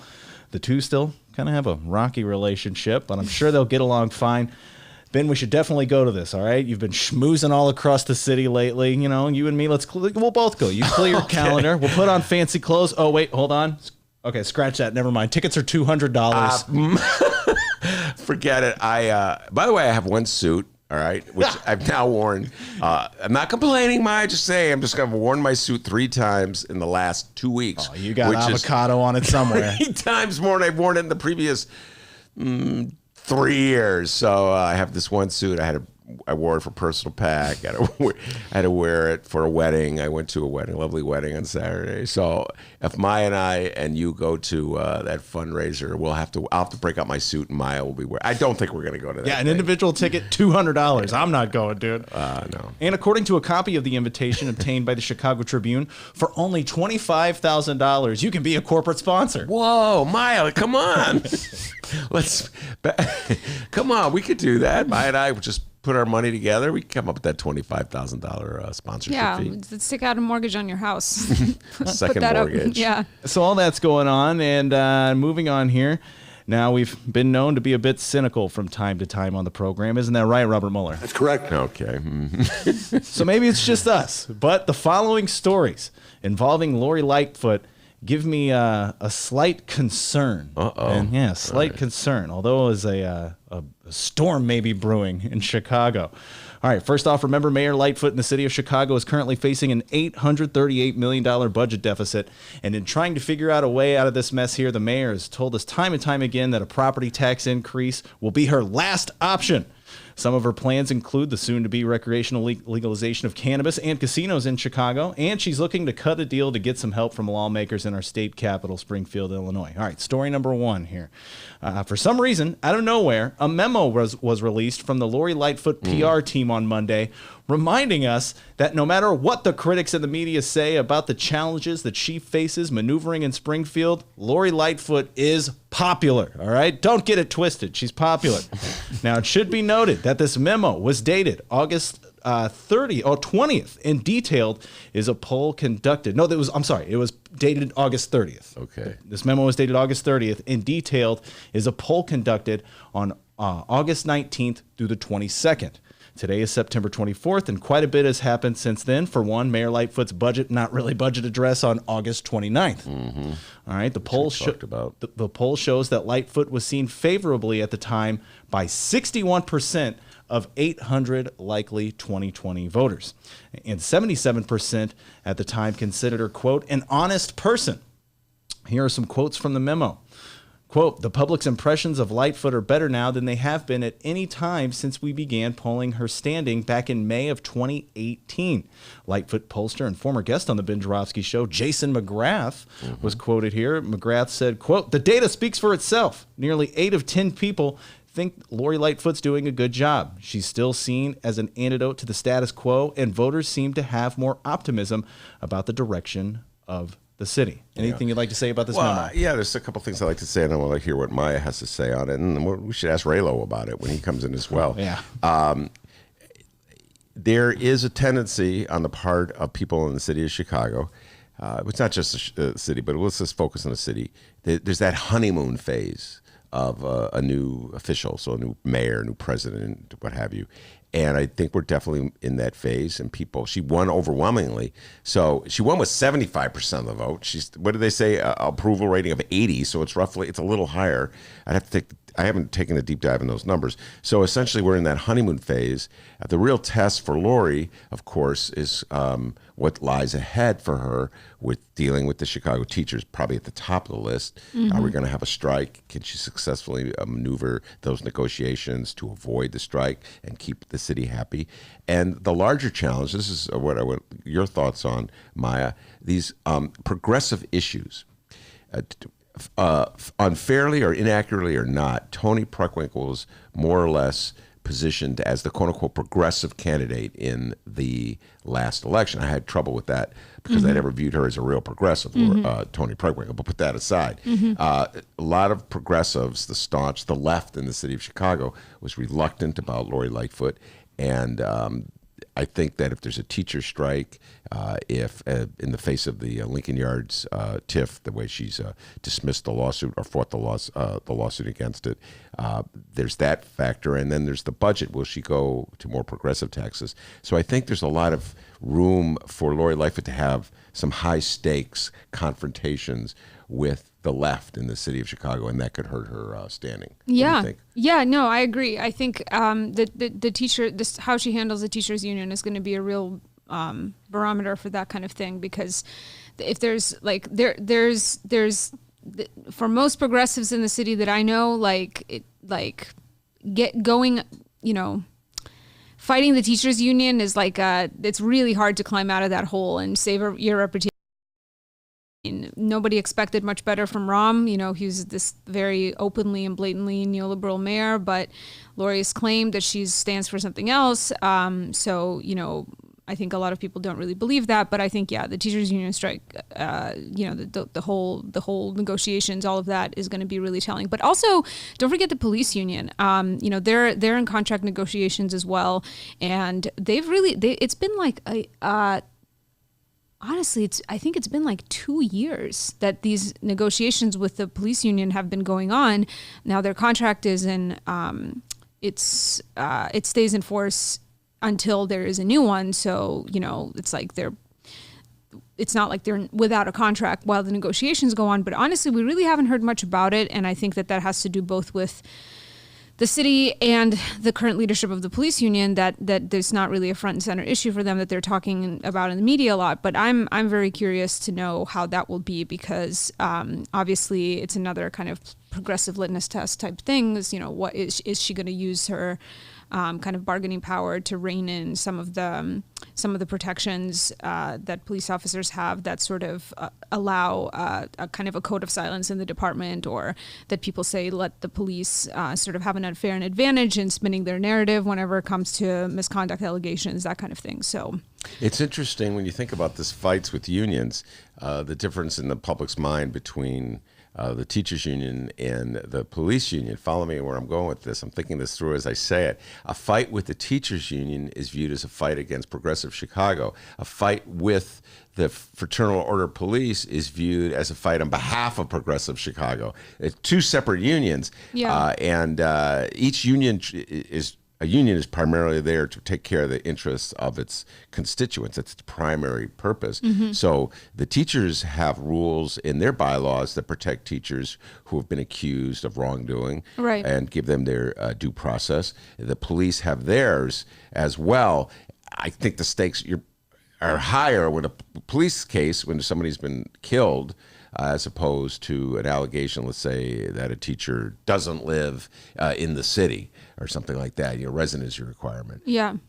So yeah, it's there's two separate fights that she has ahead of herself, and at the moment, the one with the police, you really don't hear much about it, and I really do think that it has more to do with how the police union leadership is handling this stuff. I mean, what I've heard, this is really like from kind of deep background type sources. I've heard that that the negotiations are not really going that actively. That they're not.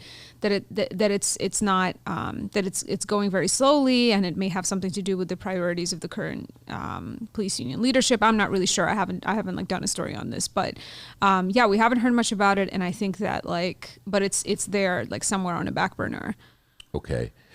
Ed, do you have any more news items? Because Raylo was on the elevator coming up, and someone's got to go get him. I guess I don't have any more news items. Did you find any possible interns at UIC? No, but there was a possible one from Columbia College. I'm getting at it. Fingers crossed. Yeah, well, I was going to ask you a question here. Go ahead. Basically, I'll just try to wrap that up. Good Lord, we need more help. Okay, let's see here. So we had the memo saying that Lori's popular, just reminding us for some reason. The reminder tour continued on Monday, and while Ben was hobnobbing at the Hilton Chicago for the annual Personal Pack Awards luncheon, more than 200 early supporters of Mayor Lightfoot's campaign gathered at District Brew Yards on Ashland Avenue. According to an attendee at the event, the mayor wanted to bring her volunteers and early backers together to thank them and celebrate with them. All right, Ben Joravsky, for the question here, Maya, feel free to weigh in as well. Why are we being reminded that Lori Lightfoot is so awesome all of a sudden? Why the sudden supporter party? And finally, why do I feel like we're being buttered up before Lori Lightfoot drops the hammer at this October budget speech? You answered your question with your last point. As we were just saying, Maya, there's some contentious moments ahead for Lori Lightfoot, and it's really important from a PR standpoint that she surround herself with people who believe in her, get as loud an amen choir or chorus as she can before she confronts the teachers on this teacher's contract, before she confronts the city council on possible tax hikes, before she confronts the police department on the intricacies of their contracts. I think it's very important that she sent out let her little light shine. Yeah. Let her little light shine. She's trying to let it shine. It's really, yeah. They need to feel like they're loved. I wonder if it's almost like, people in their office are like, all right, she's got these tough things coming up. We gotta, like, if it's done as much to bolster her, the public view of her as it is to bolster her own view of herself. Yeah. Well, I do know that Mayor Rahm, I remember in his first year, he had similar things where he tried to turn budget hearings into rallies, much like how Trump turns his things into rallies, and it just bombed because people would show up and boo him, and that's when he discontinued it. So I think, and what he learned is something that Mayor Lightfoot has learned, like you sort of control the environment a little bit and you get nothing but cheers. And Alderman Ray Lopez has joined us. We're going to bring him on in a little bit. But before we bring him on, I got to ask Maya a few questions. You were talking about something going on uptown that is interesting. Yeah, so this is a little a news update I heard this morning about the Byline or the Bridgeview Bank building that's on the corner of Lawrence and Broadway. Being it's an office building now. If folks can picture the area, it's that building on the corner with the Starbucks in the ground floor. But currently, most of the building is occupied by offices, and there's a lot of social services agencies that have offices there that have historically been providing services to immigrant and low income communities and elderly people in Uptown. And so back in April, this building was bought by Cedar Street Companies, which is a development group that's better known as the people behind the Flats project. So they've really been expanding a lot in Uptown, especially. And what they tend to do is buy older buildings. They've bought a lot of SROs, single room occupancy buildings, and like what are called men's hotels, and they transform them into like luxury micro apartments, basically. And so the plan is to take this building, and instead of it being an office building, is going to be transformed into apartments. And what struck me listening to this very kind of a long report about this whole thing in WBZ, because they talked about the history of the building. They talked about the architect who initially designed it as an office building, and all the various different social service agencies that are headquartered there or have their offices there. And not a peep out of James Kappelman, the alderman of the area, about his position on this. I just assume that he is supportive of this move. He's been supportive of Cedar Street before in their various, acquisitions of affordable and low-income housing and transformations into luxury apartments. And I just, I was reading a story in The Real Deal by Alex Nitkin from back in April when this deal first happened. So these folks came in and they basically told the social services agencies that we're not going to renew your leases when they're up. So, good luck, find new offices. But this article has this incredible paragraph that sort of captures how this company operates.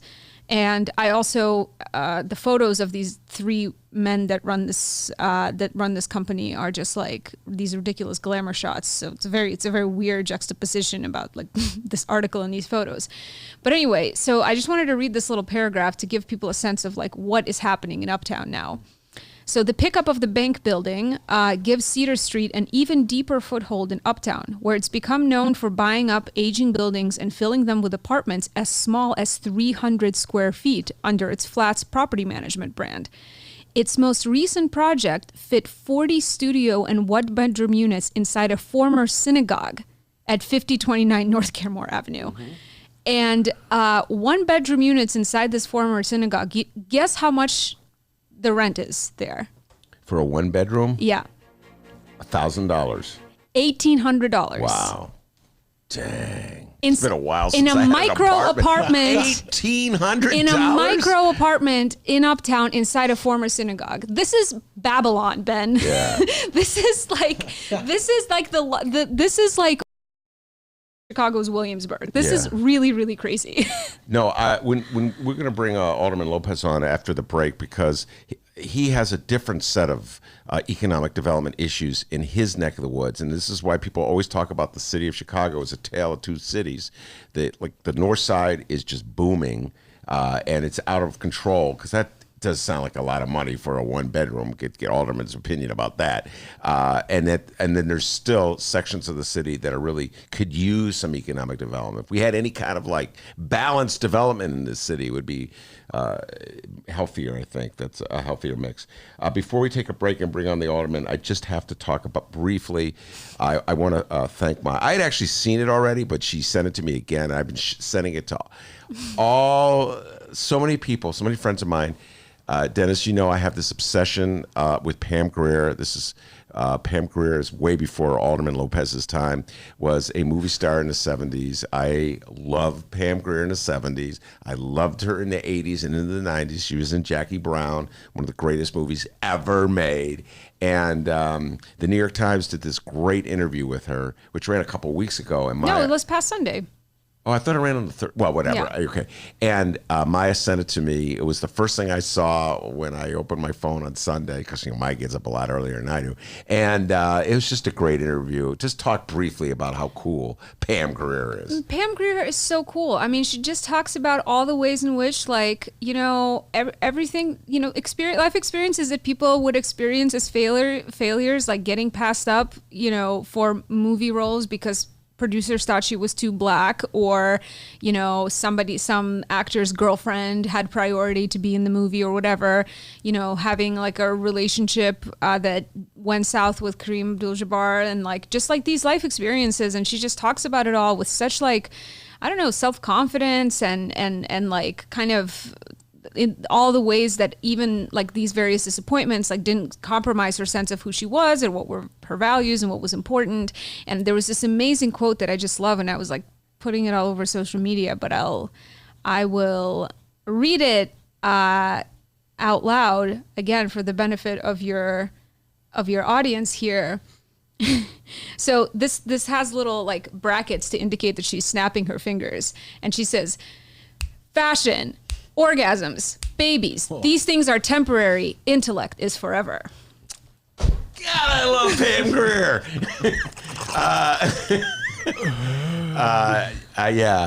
That pretty much sums it up. And if you can learn some lessons from Pam Grier, you take a punch, you keep going. You don't let them get you down. People are going to give you all sorts of grief. Alderman Lopez is nodding his head. There's going to be people who stand in your way and tell you this, that, and the other thing. You're too black. You're too old. You got gray hair. Oh, you hear those two all the time. Fat. Too old and gray Well, hair. I get the gray hair and too old all the time. And she just doesn't let anything get her down. And that the whole thing with Kareem Abdul-Jabbar is worth reading in and of itself, because what he wanted her to do. Yeah, he wanted her to like be this kind of subservient yeah. woman. Yeah, very kind of traditional housewife type of role. And she was like, hell no. I'm Pam Grier. And then she tells this crazy story about how she like put Richard Pryor's horse in the back of her Jaguar to save the horse when it got sick. Incredible interview. Great interview. I urge everybody, not now, because we got Alderman Lopez coming on. We're going to take a break. But we'll put it on our Facebook Live, and you can our Facebook feed, I should say, and you should read a great interview with Pam Grier. And then when you're done reading that, go watch Jackie Brown. Yeah. All right, we can have a group discussion on the great. Somebody's got a great weekend planned out ahead of them. Tell me exactly what I'm putting on our Facebook page. We'll send it to you. It's the Pam Grier interview with the New York Times. Oh, hey Maya, Bruce Rauner wants to say something to you. I don't know. Yay for our teachers! Yay for our teachers! I wish we could doctor that for him to be saying "yay" for Pam Grier. Yeah. No, then he goes on to yay for Ann Burke. It's a whole litany of things. All right, Maya, thank you very much. Alderman Ray Lopez from the 15th Ward, the pride and joy of the Southwest Side, is sitting right across the table from me. We'll bring him on when we return.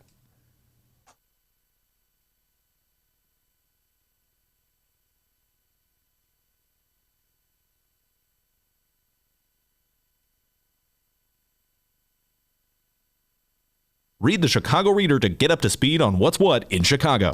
Culture, food, arts and entertainment, weekly concert listings, weekly event listings, the environment, travel. I can continue, but you get the point. And for all of you Chicago political junkies, raw weekly columns on real city politics from Maya Dukmasova and our very own Ben Joravsky. The Chicago Reader, free to the public in newsstands throughout the city and online at chicagoreader.com. Read it now and be a more informed Chicagoan. Attention Chicago innovators and creators, 2019 Chicago Ideas Week is coming soon. October 12th through the 17th, this annual Ideas Festival is back, and it's the largest, most affordable Ideas Festival of its kind. They bring in hundreds of thought leaders from around the globe and some local to share ideas and spark action all across Chicago. To get a better idea of what to expect, here's a bit of audio from last year's Chicago Ideas Week with special guest and Chicago comedian Cameron Esposito. Everything that I have ever tried to do has had two motivations. One is I really do believe in trying to create social change, and then the other one is I'm scared and alone too, so I would like for you to join me. You know, every job that I have, I try to make sure to hold the door open. That's like my motto for like if I get through, you're coming with me, and I believe in that wholeheartedly, and especially if I have more privilege than you, like I'm holding the door open for you even wider. October 12th through the 17th, it's 2019 Chicago Ideas Week. Tickets go on sale to members on August 22nd and to general public September 10th. Once again, if you're an innovator or creator in the city of Chicago or even outside the city, you must join us for Chicago Ideas Week, October 12th through the 17th. For tickets and event information, head to chicagoideas.com. That's chicagoideas.com, and we hope to see you October 12th through the 17th for 2019 Chicago Ideas Week. Hey, Chicago football fans, get the inside scoop on all things Chicago Bears this football season with the annual Sun-Times Bears magazine. Dive into features of players, coaches, games, and plays, and get excited for the 100th season of football. Ben's excited, isn't that right? Man, ready, set, 2020. Yes, ready, set, 2020 on the 100th season of football. This collectible magazine is just what you need to get ready for this fall. You can order your copy of the magazine at suntimes.com/CST shop. Once again, that's suntimes.com/CST shop. Grab your copy today. Ready, set, 2020, and ready, set. Welcome back to the Ben Joravsky Show, live from the Chicago Sun-Times. Alderman Ray Lopez in the studio, the pride and joy of the 15th Ward. As I said, the last time we were together in a studio, Alderman, I don't know if you remember this, you had police escort. Do you remember that now? So just sort of update everybody on what went down with that and what's the status of that. You had it was an undercover Chicago police officer sitting in the studio alongside you. I think he was more for your protection with me in the room than my protection. Yeah. No, that was from some of the gang threats we were getting in 2016, 17, following some of the aggressive tactics I was doing to try and root them out of the neighborhood. You know, that was around the time when AK-47s and AR-15s were almost on every block in some of my communities. Thankfully, our efforts, both in dealing with gangs as well as dealing with their landlords, have made that security unnecessary at this point. And so in other words, you haven't been getting any life threats? Not that I know of. Okay. Or at least they don't post them on Facebook anymore. Yeah, they were pretty open about it, pretty aggressive. Yeah, I remember that. The cop was in there. He was just like, just sitting there very quietly. A couple times he looked like he wanted to weigh in when I was blasting the TIF program, because his pensions are affected by that stuff too. All right, things have changed on another front, Alderman Lopez. And the last time you were on the show, you were more or less an ally of the mayor, Mayor Rahm Emanuel, and you were open about it. We had our disagreements about some of the things that Mayor Rahm did, although he took issue with you a few times. Famously, which thanks to me, I put it out before you wanted me to. Now you're pretty much known, along with Anthony Beale, as one of the two, I don't know, mayoral opponents, I guess is what we would call them, or critics, mayor critics in the city council. Definitely the only two I could think of offhand, and add more to the list if I'm missing them, who are unafraid to criticize Mayor Lightfoot. And you're the people that, like Fran Spielman of the Sun-Times or the Tribune, people turn to for counter quotes. Am I accurate in all this description? So far, so good. Although I'd say I'm more the defender of democracy, because this is the kind of government that people have always said they wanted. You yourself said, you know, we don't want rubber stamps anymore. We want a government where aldermen are getting engaged. They're asserting their authority. Well, you know, careful what you ask for, because sometimes you do get it. Well, we were actually just talking about this. So I have no problem with the democracy. I want to promote democracy. And I think that's why I immediately reached out to you. There was a story in last week's, I can't remember what the story was, where I read it in the paper you were critical of. Do you remember what the story was that I reached out to you for? I can't even remember. Was it around like the vaping, the city council meeting in general? It was the city council meeting in general. You had an. Or was that? Oh, was it the zoning person that got deferred from the mayor? Yes, that's what it was. It was the zoning person that was deferred to the mayor, and you were making a point about the issue of aldermanic prerogative, and that the mayor is going too far in asserting mayoral control over zoning issues. Talk about that issue. We talk about it a lot in this show. Well, you know, the issue with the mayoral's appointment was for a alternate appointment to the Zoning Board of Appeals, and for your listeners who may not be aware, anytime the mayor appoints anyone to any board or even as commissioner to a department, it has to get city council approval. And this was one of the individuals who came before the Committee on Zoning and expressed what his views were about the role of aldermen and how we play and how we represent our constituents. Mm-hmm. And he basically said that, you know, we're no different than anybody else, and that basically aldermen are not the representatives of the wards that they come from, which flies smack in the face of everything that this government is designed around, where we are, in fact, the representative voices of our respective wards. And a number of my colleagues were not happy with that answer. We had heard it routinely, but he was the most arduous defender of that comment. And myself and Alderman David Moore at the time voted against him flat out and said no at committee. And then when his appointment came before the full city council, Alderman Beal and I both deferred and published it so that it would take an even longer time to get settled, in the hopes that people understand that we do have a role to play. And I know the mayor said, well, we're just trying to get some backdoor allegiance to aldermanic prerogative, and it's not that at all.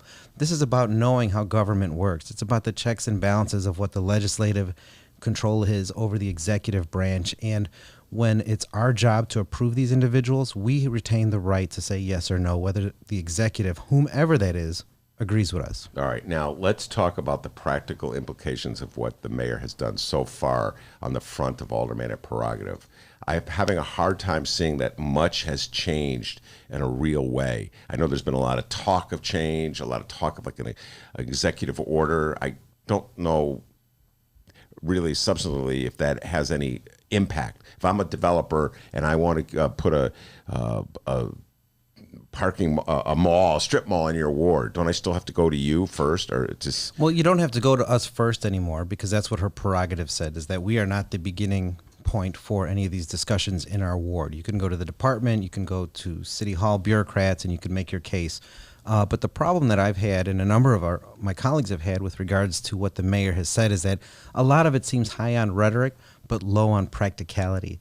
Because at the end of the day, whatever you're proposing to build your strip mall, you still need to have the vote in the city council to approve it. And if that local alderman says, no, I don't want it, it's still going to be a no. There's no getting around that fact. And that was one of the things that we told her team. I told her that you're giving people a false impression that somehow we are no longer part of this process, when all you're doing is forcing people, rather than discuss the issues up front with the alderman.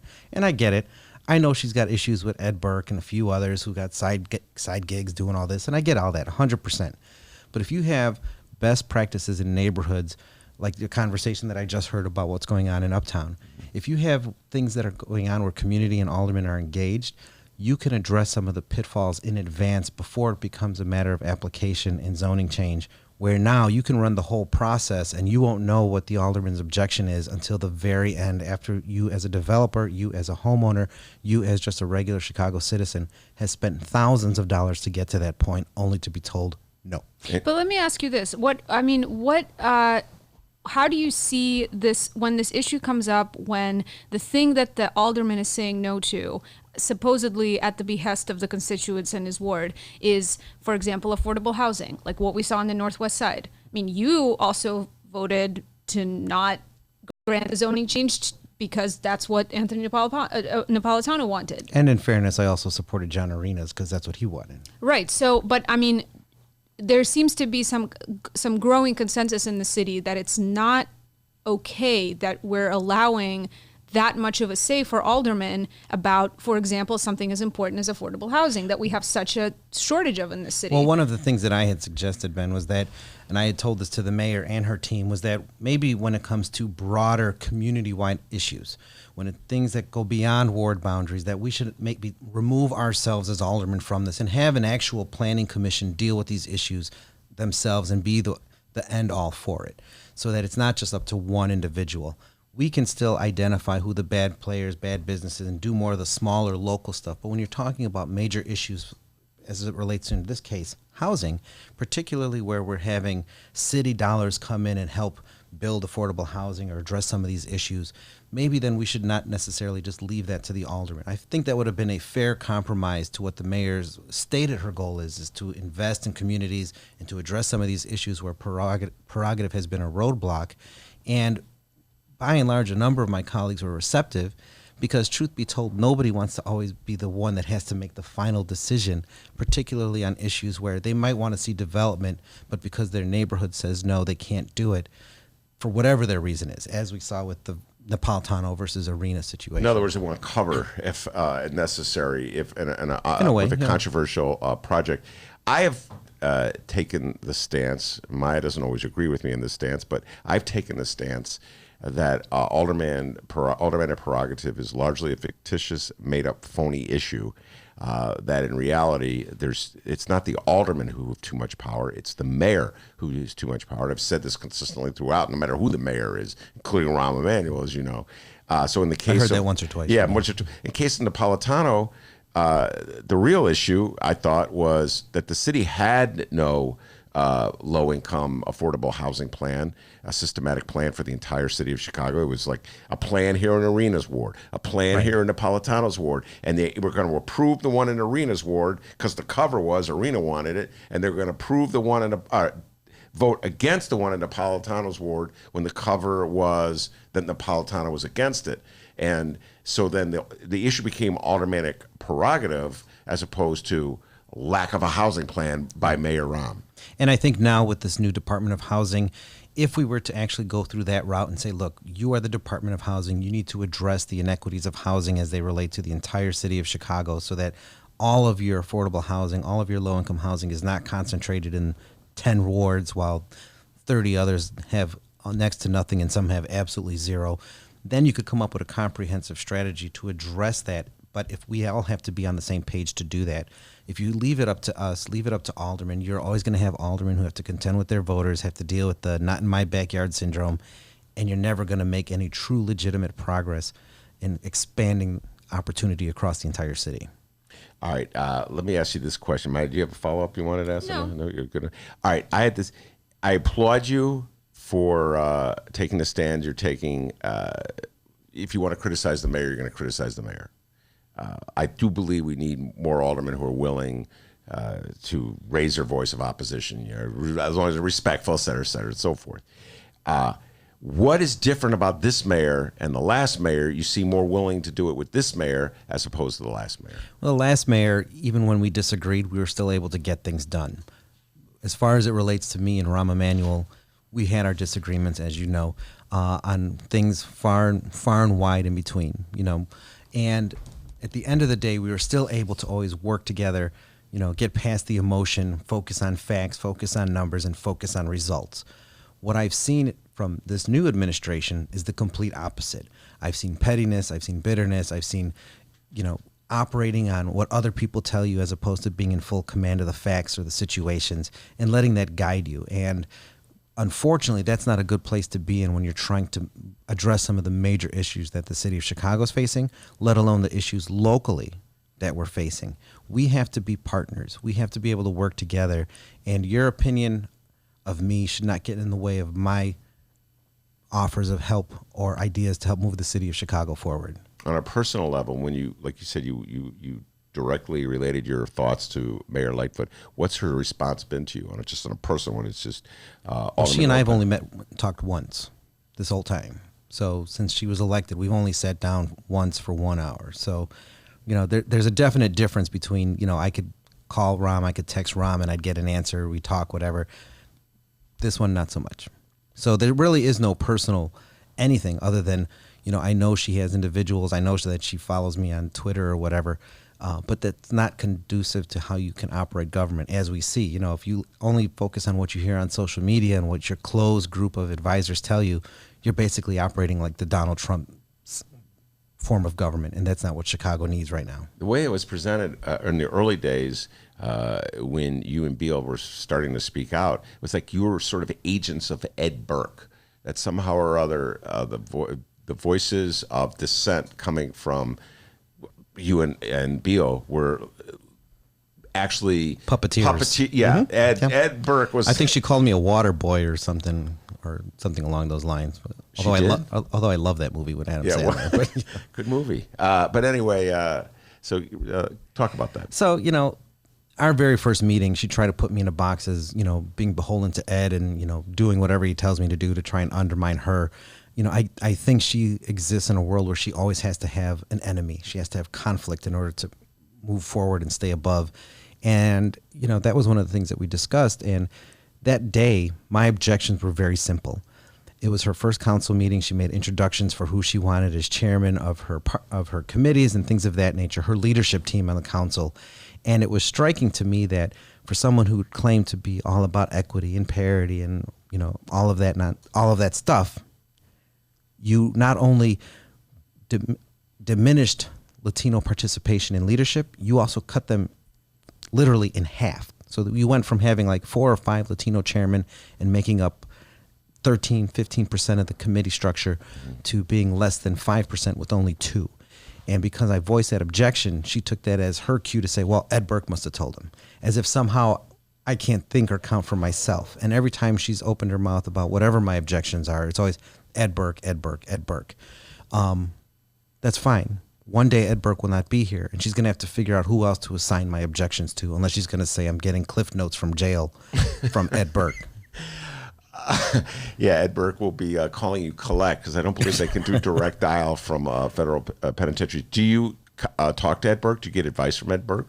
I mean, I talk to Ed like I would any of my other colleagues. We've worked together on things locally because we share neighborhoods, we share borders. But this notion that somehow he's feeding me the cue cards to what to say and what to do to her is just patently false. I've been around long enough, 4 years. Before I was even elected, Pat O'Connor said, if you want to know how to work here, you got to know the rules of the game. I made it a point to know what our rules are, know how our committees operate, how our council operates. So if it looks like I know what I'm doing, it's because I've done my due diligence to get to this point. And I don't need Ed to sit there and say, raise your hand now, raise your hand now. What do the aldermen say to you? I mean, privately, are they encouraging you or saying, yeah, you go get them? Or are they saying you've gone too far? Sometimes one who does the right thing sometimes does it alone. And I think that, you know, we have privately, some of my colleagues are glad that I'm speaking up. Some of them have said, you know, I'm glad you're bringing this to light. At some point, they need to stand on their own 2 legs and do the same. Because if it just looks like it's me or just like Anthony Beale only, you know, it gives this perception that somehow we're just agitators. What we are is a council that speaks, and my colleagues will eventually find their legs, particularly when it comes time to addressing the budget issue, which I know you also wanted to talk about. Yes. As we go through budget meetings today, you know, Lori's team said, well, the budget gap is about $1.1 billion now. So I missed that. It went to $1.1 billion now? So apparently, you know, she said at her budget speech, we're at $1 billion. I told the news that I think it's going to be about 1.2. Then she said she mysteriously came up with $162 million in savings, which she never identified. And now we're back up to about 1.1 billion based on budgeting forecasts saying that, well, you know, as the budget evolves from where we were when we gave the address to where we are now, we're looking at closer to about 1.1. Next year, it might be about 1.5 because you're also looking at increased costs for police, fire, and the pensions and all of that other stuff. So, you know, even her own forecast said worst case scenario, you're looking at about 1.8 if we get stuck with a recession. So things are not trending in the right direction. So do you think those numbers are accurate, or do you think they're just making it up as they go along? No, I think the 1.1 is probably more accurate than the 800 million was when she first announced it. I had said before that I pinned it at about 1.2 billion. And I think we're in the right ballpark. The question is, what are we going to do to finally get ourselves out of this mess? Mm-hmm. And at what point are we ever going to start worrying about the fact that Chicago is carrying billions of debt, IOUs that all our grandchildren and great-grandchildren are going to have to contend with? You know, we keep talking about fines and fees and equity and all. We're dancing around the fray without actually addressing the fact that we have a looming debt issue, and our addiction isn't to fines and fees. Our addiction is to debt ever since Mayor Daley was in charge of the city. Baby Daley, the second one, not the first one. Daley 2. Daley 2. So do you have any proposals in your mind that you would like to see the mayor implement to deal with this? Well, I think first and foremost, what was interesting for me to learn and a number of my colleagues was that the mayor's office, even before Lori was around, the Office of Budget and Management was doing monthly cash reports on the cash flow of all of our departments, tracking their spending on a monthly basis. We never knew that. That came out. So I'm hopeful that we get to see how our departments are spending their money, because that's usually where the mistakes happen. Are you letting overtime getting out of control, supplies getting out of control, all of that stuff. 2, you know, she said that she did a hiring freeze of about 3,000 unfilled positions, which should anger every Chicagoan, because those were positions that taxpayers last year were made to pay for this year to get the job done in every neighborhood across multiple departments. 3,000 jobs just became a placeholder for fixing budget problems. Now, that could be anywhere between $100 and $150 million just on salary alone before we factor in health and pension benefits. no one has told me, now that we've identified 3,000 jobs we never filled, are we keeping them in the budget, or are you going to actually wipe them out once and for all so that you're not asking taxpayers to pay for $150 million in jobs that don't exist and you have no intention to fill? I think that would be a very good start and would get you at least 10% of the way right off the bat, simply from an administrative wipeout on the budget, so that you're not trying to ask taxpayers to pay for those positions. Well, I remember being at the Hideout once when Tony Preckwinkle was there. I don't know if you were there that night, but you remember Tony Preckwinkle said that the trick she learned from Mayor Daley 2, Baby Daley, was just this point. You have unfilled job vacancies in the city's budget money is being allocated for those jobs, but they're not being directed to anybody. They're not like cutting checks to anybody. And so then the money is free for the mayor to spend on. It's a mini slush fund, effectively. And Tony smiled when she said it. Do you remember that? Were you at this one? Yeah, I vaguely remember this, but I'm pretty sure that money can't hold a candle to the amount that's tied up in the TIF district. So, speaking of slush funds. Yes. So perfect segue into the TIF funds. All right. So you would, first of all, listen, if you eliminate those, here's the reality. If you eliminate those jobs from the budget, you're not going to help the budget deficit, because those jobs. No, yes, you will, because those are positions that they're already counting towards part of next year's budget. So that means you're already going to bring that number down by $150 million or more automatically, because if they're not in right now they are basing they're not doing zero-based budgeting. They're doing based on current funding and current structure. So if your current structure involves 3,000 jobs that don't exist and aren't being used and are just placeholders for your rainy day fund. Yeah, or to pay other things in the budget. Well, usually that's when at the end of the year, when you're trying to balance everything out and you figure out, okay, well, I had $200 million stashed away and I could cover $150 million in overtime. Well, we're only $50 million short. We did a great job. But if you want to have truth in budgeting, okay, that's a different thing. Okay, truth in budgeting. There's two separate items. Crazy talk. Truth. You're absolutely correct. There's truth in budgeting, and then there's paying down the debt. You know what I'm saying? So you have untruth in budgeting in order to raise money that you think you're spending on jobs, but you're in reality paying bankers to pay off the loan that you took out last year. Right.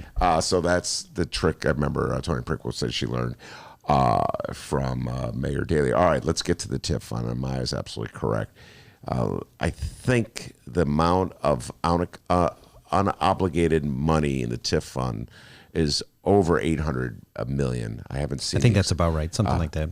And I say I think because the city has never ever released a yearly total on that. They don't make that part of the official budget process. Right. They keep that in the dark.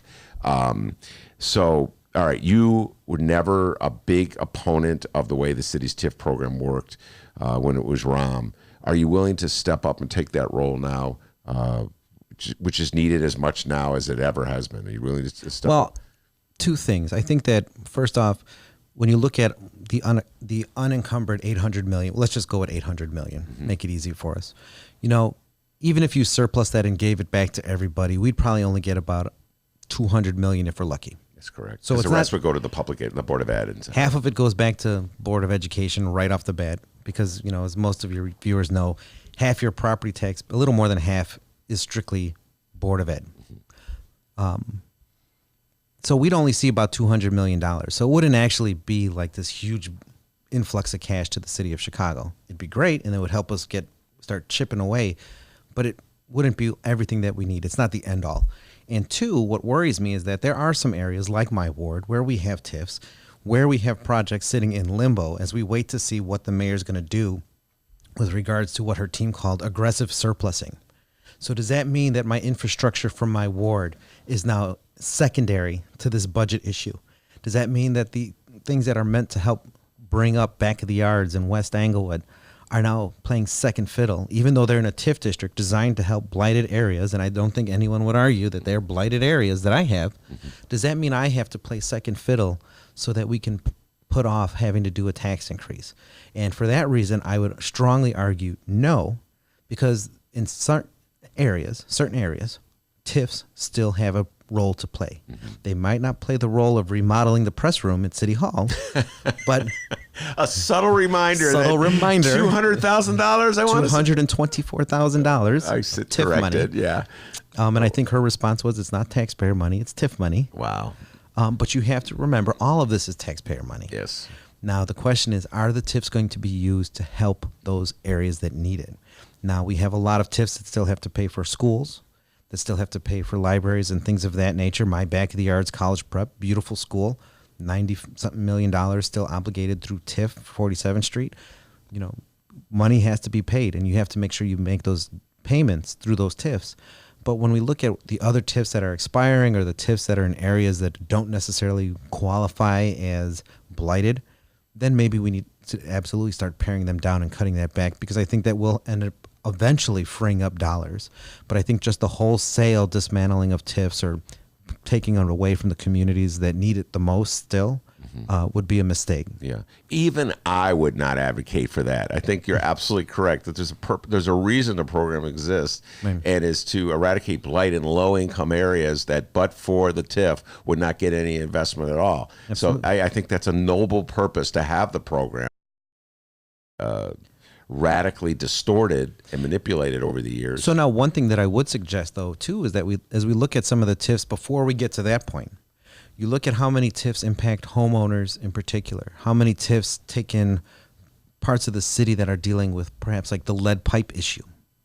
Now, what we do with the TIF is, in my ward, we have offered neighborhood improvement programs paid for through TIF funds to help our homeowners who otherwise might not be able to do some of the upkeep on their homes and properties, so that they can make them livable and safe for them.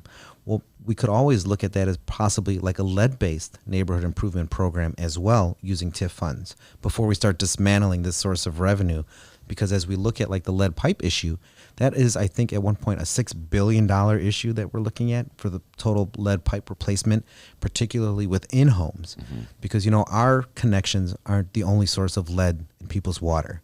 As we replace our lead pipes on the street from the main to the home, you still have to deal with what's on the other side of the fence, what's in people's homes.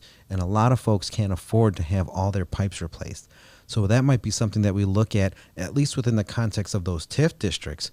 Can we do a program there to help those individuals? Because that'll lessen the financial burden that the rest of the city has to come up with for areas outside of the TIF districts. All right, fair enough. But my hunch is, for this first budget, that if I had to put money in Vegas on this, I'd say the mayor would keep those job vacancies so that money could be used to pay other bills and obligations. So it's still coming in. Instead of eradicating them from the budget, you keep the money coming in, and continues the process of, what did you call it? Aggressive surplus. Aggressive surplus. Yeah, that's bureaucratic That was their jargon. term. That was their term. Yeah, that's their term. I learned today. Yeah, aggressive surplusing, which means essentially taking the TIF dollars that have been collecting in a bank account, hope we get good interest on it, and kicking it back to the taxing bodies. And so you use it to pay, you give some to the schools, 50% goes to the schools, 8% goes to the park district, I forget what, 20% goes to the city. And that will be two ways the mayor tries to balance the budget. Then you get to the issue of taxes, property taxes. This city has this really bizarre attitude, Ray, about property taxes. They routinely approve TIFs deals which raise the property tax, and then when it comes to just like really raising the property tax to a levy, they start pounding their chest. I'm not going to do it. Where do you think we're going to go with this? Are they going to raise the property tax in this? I think you'll have to. I think that, you know, as much as people don't like talking about it, you know, and I know the mayor's doing this road show town hall thing that she's doing in all the neighborhoods. I think she's coming to my ward tomorrow. I wouldn't know. I'm not invited. Even meeting today with aldermen, you know, all of this always, you know, it's property taxes are the last resort. Property taxes are the last resort.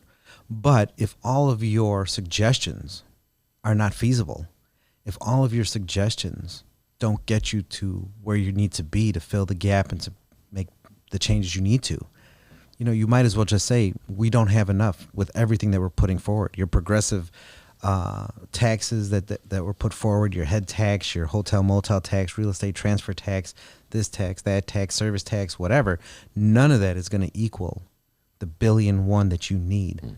And it's going to have to be a property tax. And I think the sooner that people start actually having that conversation, that real conversation, the better off this discussion will be. Otherwise, this is just another dog and pony show like every other mayor before, who's kind of, we're going to let you think we're doing it this way, but we're really just still going this way. All right. Now, some of the progressive aldermen, some of the more liberal aldermen, radical, whatever you want to call them, I'm not lefty liberal. aldermen. Well, some of no. I think every Democrat in Chicago. I used to have this argument about Rahm. They're supposed to be liberal, all right, but some of the more lefty aldermen, for lack of a better word, have come up with proposals for other kind of taxes that are more progressive in terms of like a head tax or a city income tax or a commuter tax or LaSalle Street tax, taxes that hit hardest on the wealthier people in the city of Chicago, or even who don't even live in Chicago, who work in Chicago. Are you supportive of those? A lot of what they propose I find to be unrealistic, and I, for one, would not want to be associated with being one of the first aldermen to make Chicagoans pay an income tax for living in this city. Head tax, at a time when you're trying to ensure that we have a retail environment, puts us on a very dangerous course. And I think that overall what you're seeing in a lot of what these progressive aldermen's proposals is that you're starting to have this dual discussion over the Chicago who pays and the Chicago who doesn't really have to pay so much. And that's going to cause a lot of friction in this city that has forever been just a single unit. And you're starting to see fissures in neighborhoods where this notion that somehow someone else has to pay but I don't can be a very dangerous path to start heading down. What I think we should do is that we really should have been educating our entire city on what the true cost of government is, first and foremost. Everyone always has this mythical view on where all city service comes from, completely disassociated that your taxes, your fees, and everything pay for that very service that you like so much. Garbage fees, lights, potholes, graffiti removal, you name it. What I've done in my ward, I've actually itemized how much all of those services cost, so that when you say I need a new garbage can because they've stolen it for the 6th time, I will tell you that this garbage can cost taxpayers $47.50. And if this is your 6th one, that means we've spent almost $300 replacing your garbage can just for you. Not that I'm trying to embarrass anyone, but you need to know what government costs. It's just not this open-ended phone call to 311 and I get everything magically. And when you do that, people have a better understanding of where their taxes are, what they're paying for, and what they should be getting. And they sets them up for a level of customer service that I don't think that they're used to, and accountability for the government that we're not used to seeing. And we need to do that. Our residents need to know. And I think our residents need to know how much money they are actually producing for the city of Chicago. One of the things that I'm trying to work out right now is I'd love to do like a service bill, like a hypothetical service bill for like 10 residents. Just pick 10 residents and see how much were your property taxes, what did you pay to the city, cars, property tax, you name it. And then here's all the services you've asked for 311, and this is what it costs. This is what you've paid versus this is what you've cost. Yeah.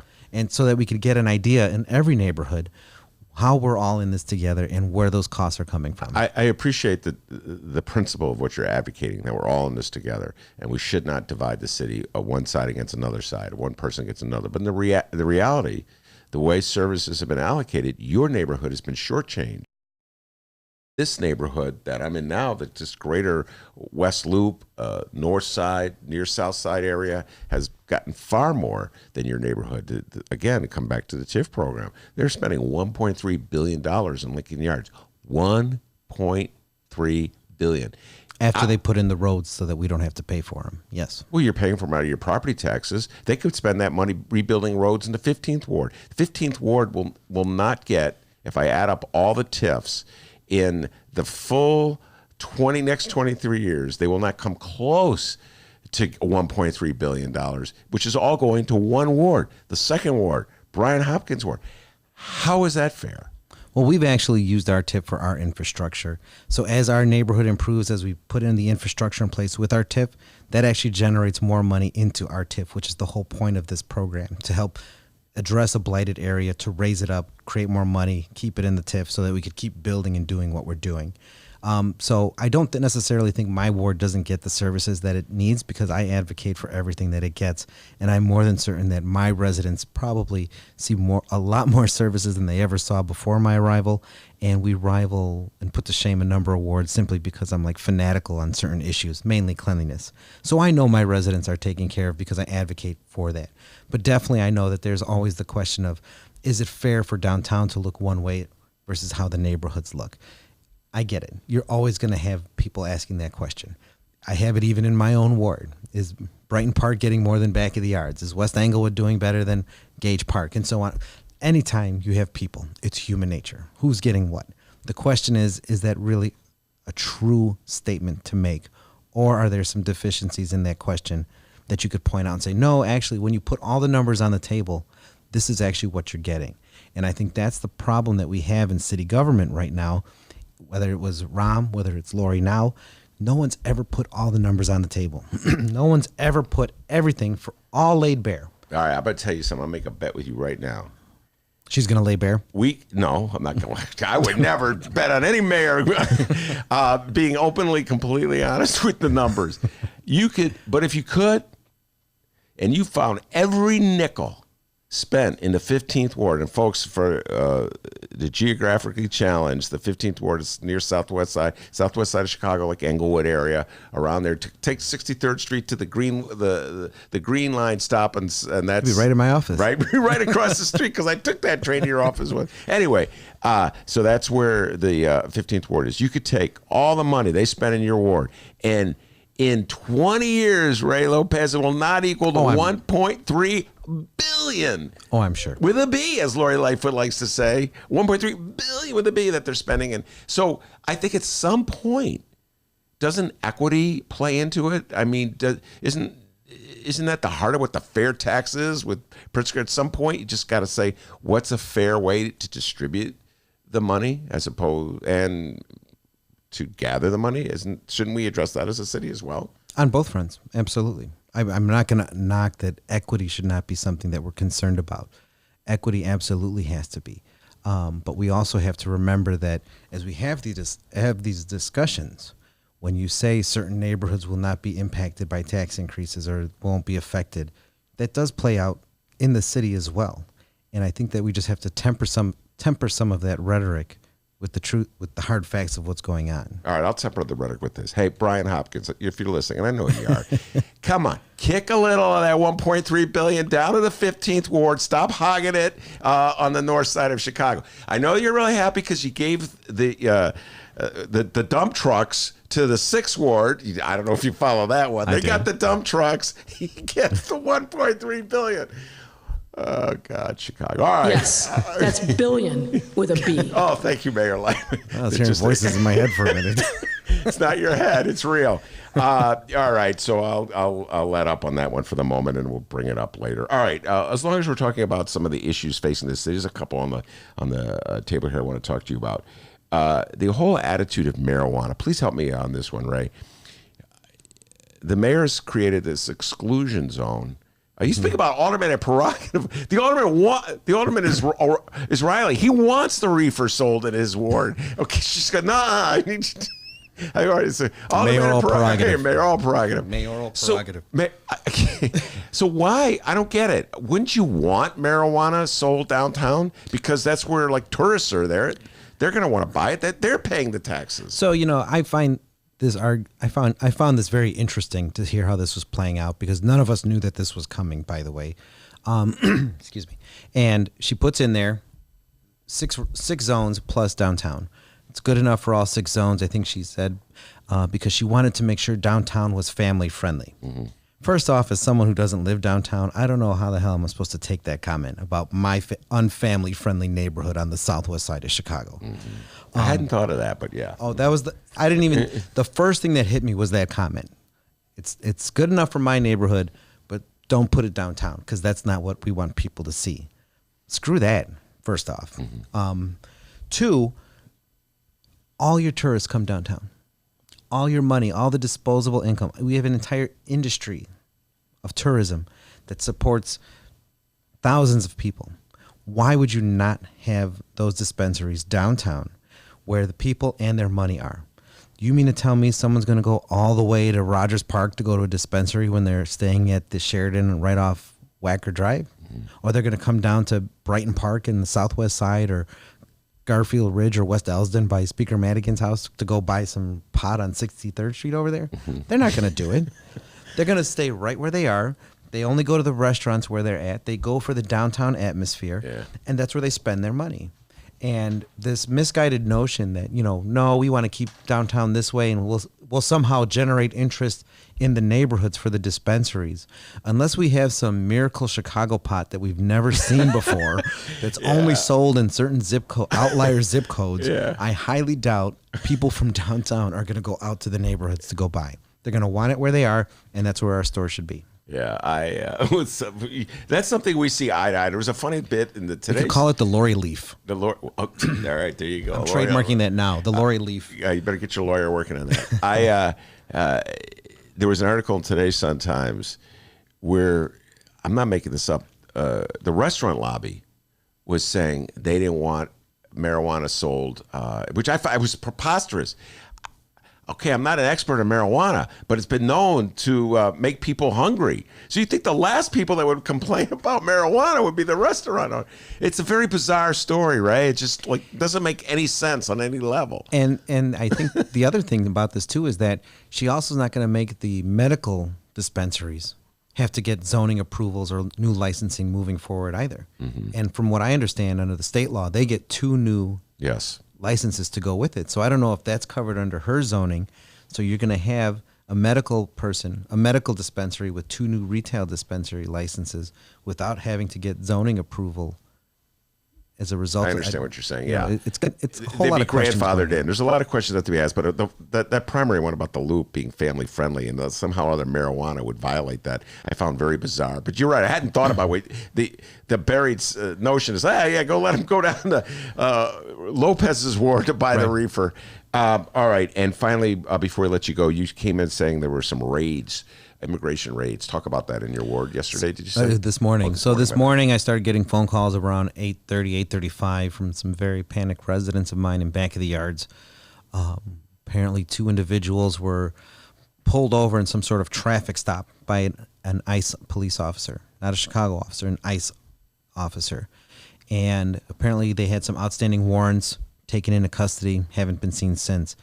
What I find very disturbing is that there's videos going around right now of about 6 or 7 squad cars that were on the block also in all directions, like boxing everybody in. And it's come to my attention that the federal agent, when he identified the individuals that he was looking for, put out a call over the radio for law enforcement needs assistance. It's kind of like a backdoor way of getting police to show up, because Chicago does not support ICE raids or do any of those kind of things. But when you call law enforcement and say, basically almost like an officer down kind of situation, they're going to come and show up in force because they think another one of their brothers or sisters is in trouble. And now you're putting Chicago police in a bad light. You're making it look like we're helping participate. So I've reached out to the superintendent as well as the head of OEMC to investigate and get back to me to see, is this part of a larger pattern that we're seeing? Because the last thing I want is Trump's racist deporter agents out there using this call for help among the law enforcement community as a backdoor way of getting them to show up to help be their backup for when they're trying to do this. It's not right. If you want to go look for deportation warrants, go do it on your own. Don't be lying to our police. Don't be lying to our communities. And most of all, don't be making our officers look bad when they're really not trying to be a part of any of this immigration stuff. They want nothing to do with it, but yet they're being dragged in by these fake calls for assistance, in my view, and putting everybody and discrediting a lot of our work to build trust in the neighborhoods. You mentioned Trump. The last question I'll ask for you is this. He sucks. Okay, there you go. That answered that question. I didn't even get to the question. That's correct. That is correct, Robert Mueller. Trump gave a speech. We've talked about this on the show last week. He gave a speech in New Mexico last week where he was branching out to pick up Hispanic voters. I'm not making this up. He actually said this speech is going to help him build support among Hispanic voters. And then he just started denouncing criminals coming across the border, and I don't know how he's thought that was going to help him get, but whatever. That's his. That's a shtick. Do you sense in any way? Just curious about this. The people in your ward, in your neck of the woods, particularly you have his folks. You should know this. Ray Lopez's ward. There's like one section that's heavily black, and there's a section that's heavily Mexican American. It's probably the most integrated ward, I would say. Not in the same sections, but at least when you put them together. In the same border. Yeah, within the same confines of the 15th. Do you have a sense that rhetoric of Trump plays well, or is it just fantasy in Trump's mind that he thinks he can pick up Hispanic voters by denouncing Mexican immigrants? You know what I find amazing personally is that I know children of Mexican descendants like myself who are in full support of everything Trump says, whose grandparents were immigrants, might have come here without papers or whatever, and their parents became citizens. Their grandchildren are now citizens, second generation, and Trump supporters. It's mind-blowing to me that they would take such a regard and say, well, yeah, they should all go back, blah, blah, blah. And I'm like, that you're talking about your grandparents, basically. You're talking about the people who came here, risked it all so that your mom and you could have a better life in this country. And you're willing to just say, lock them up, throw them out, cages are fine, do what you got to do. It's amazing that there are people out there like that. I don't understand it because we all come from somewhere. We all start somewhere. And, you might not like how people come here, but they're here and you got to deal with it. But particularly when it comes to the Mexican community and the descendants of Mexican immigrants, it just boggles my mind that there are people like that. Well, I got to tell you, my bet would be that if you had some way of looking, and you could by just looking at the 15th ward, the Trump support in the Hispanic side of the tracks will be higher than the Trump support on the black side of the tracks. I don't think there's very few black people that fall for that rhetoric.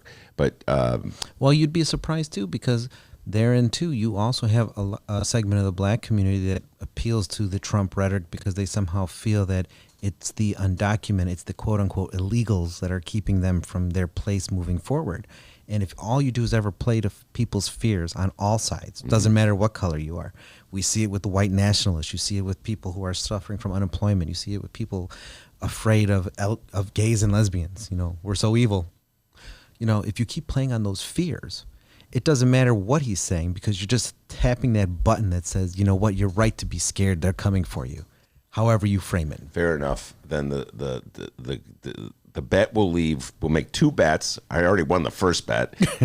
There's no way the 15th ward is going to get $1.3 billion in this century. Okay, Hopkins got it in one deal. I'm on a mission now. Yeah, you can add up. I'll let you add up the entire Southwest side. You can throw the 19th ward in there, the 14th ward. Hopkins still got you. Come on, Hopkins, kick a little back to the 15th. Stop hoarding it. Anyway, that's the first bet, and the second bet is I don't believe the black wards precincts in your ward.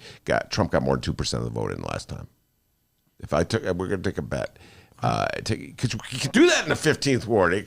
You know what I'm saying? I'll pull it up right now. Oh, my man. Because he's going to call me out. Right? While Raylo pulls that up, we do have some breaking news to talk about. Something that's happened as we've been doing the show here. What's that? Ben, you're going to love this. You may have to write another love letter to her. House Speaker Nancy Pelosi is expected in moments to announce a formal impeachment inquiry later today. Multiple sources on Capitol Hill tell CNN. Whoa, that is breaking news. Thank you for breaking that. Wow, we're about to go off the air, but Monroe's going to be ready to talk about that tomorrow. We got a lot of Trump news to unpack tomorrow. Let's throw that on there as well.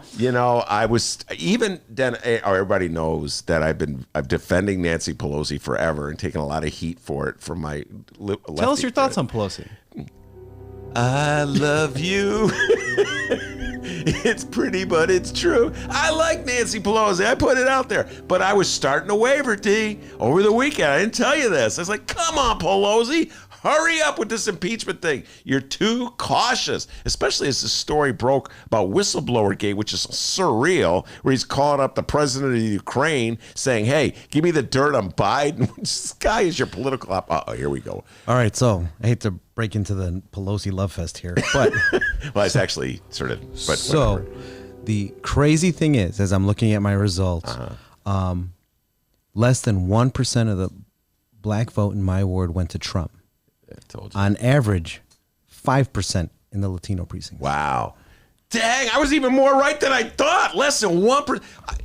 Ray, please say that one more time so everybody out there can hear that. Less than 1% of the black vote went for Donald Trump, and they're like 99% black. Those precincts are overwhelmingly black. African American. Yes. And by the less way, than 1%, but then the Latino precincts, on average, between 4 to 6% for Trump. So they didn't vote for him either, but they still voted more for him. You still got 5% that just don't.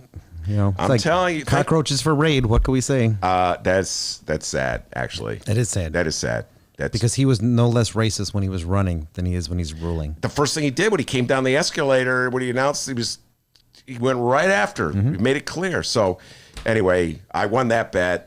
You know what? We'll still work on the billion one. The billion. All right, I got my hopes up. Yeah, right. Okay.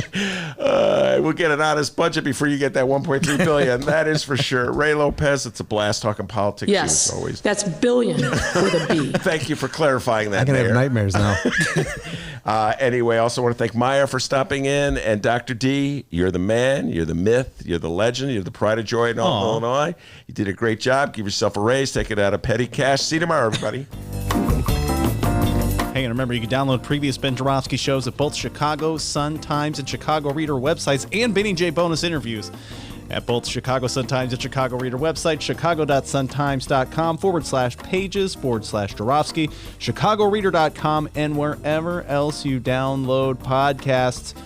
Downloaders, you know we live stream this show. Yes, it's true. Tuesdays through Fridays, 1 until 3 p.m. Central Time at both Chicago Sun-Times and Chicago Reader websites, the Chicago Sun-Times YouTube channel, and we're now on Facebook. Facebook Live at Benny J Show, BENNY, the letter J Show. Find the page, give it a like, follow, share, review, whatever you want to do. We'll see you tomorrow.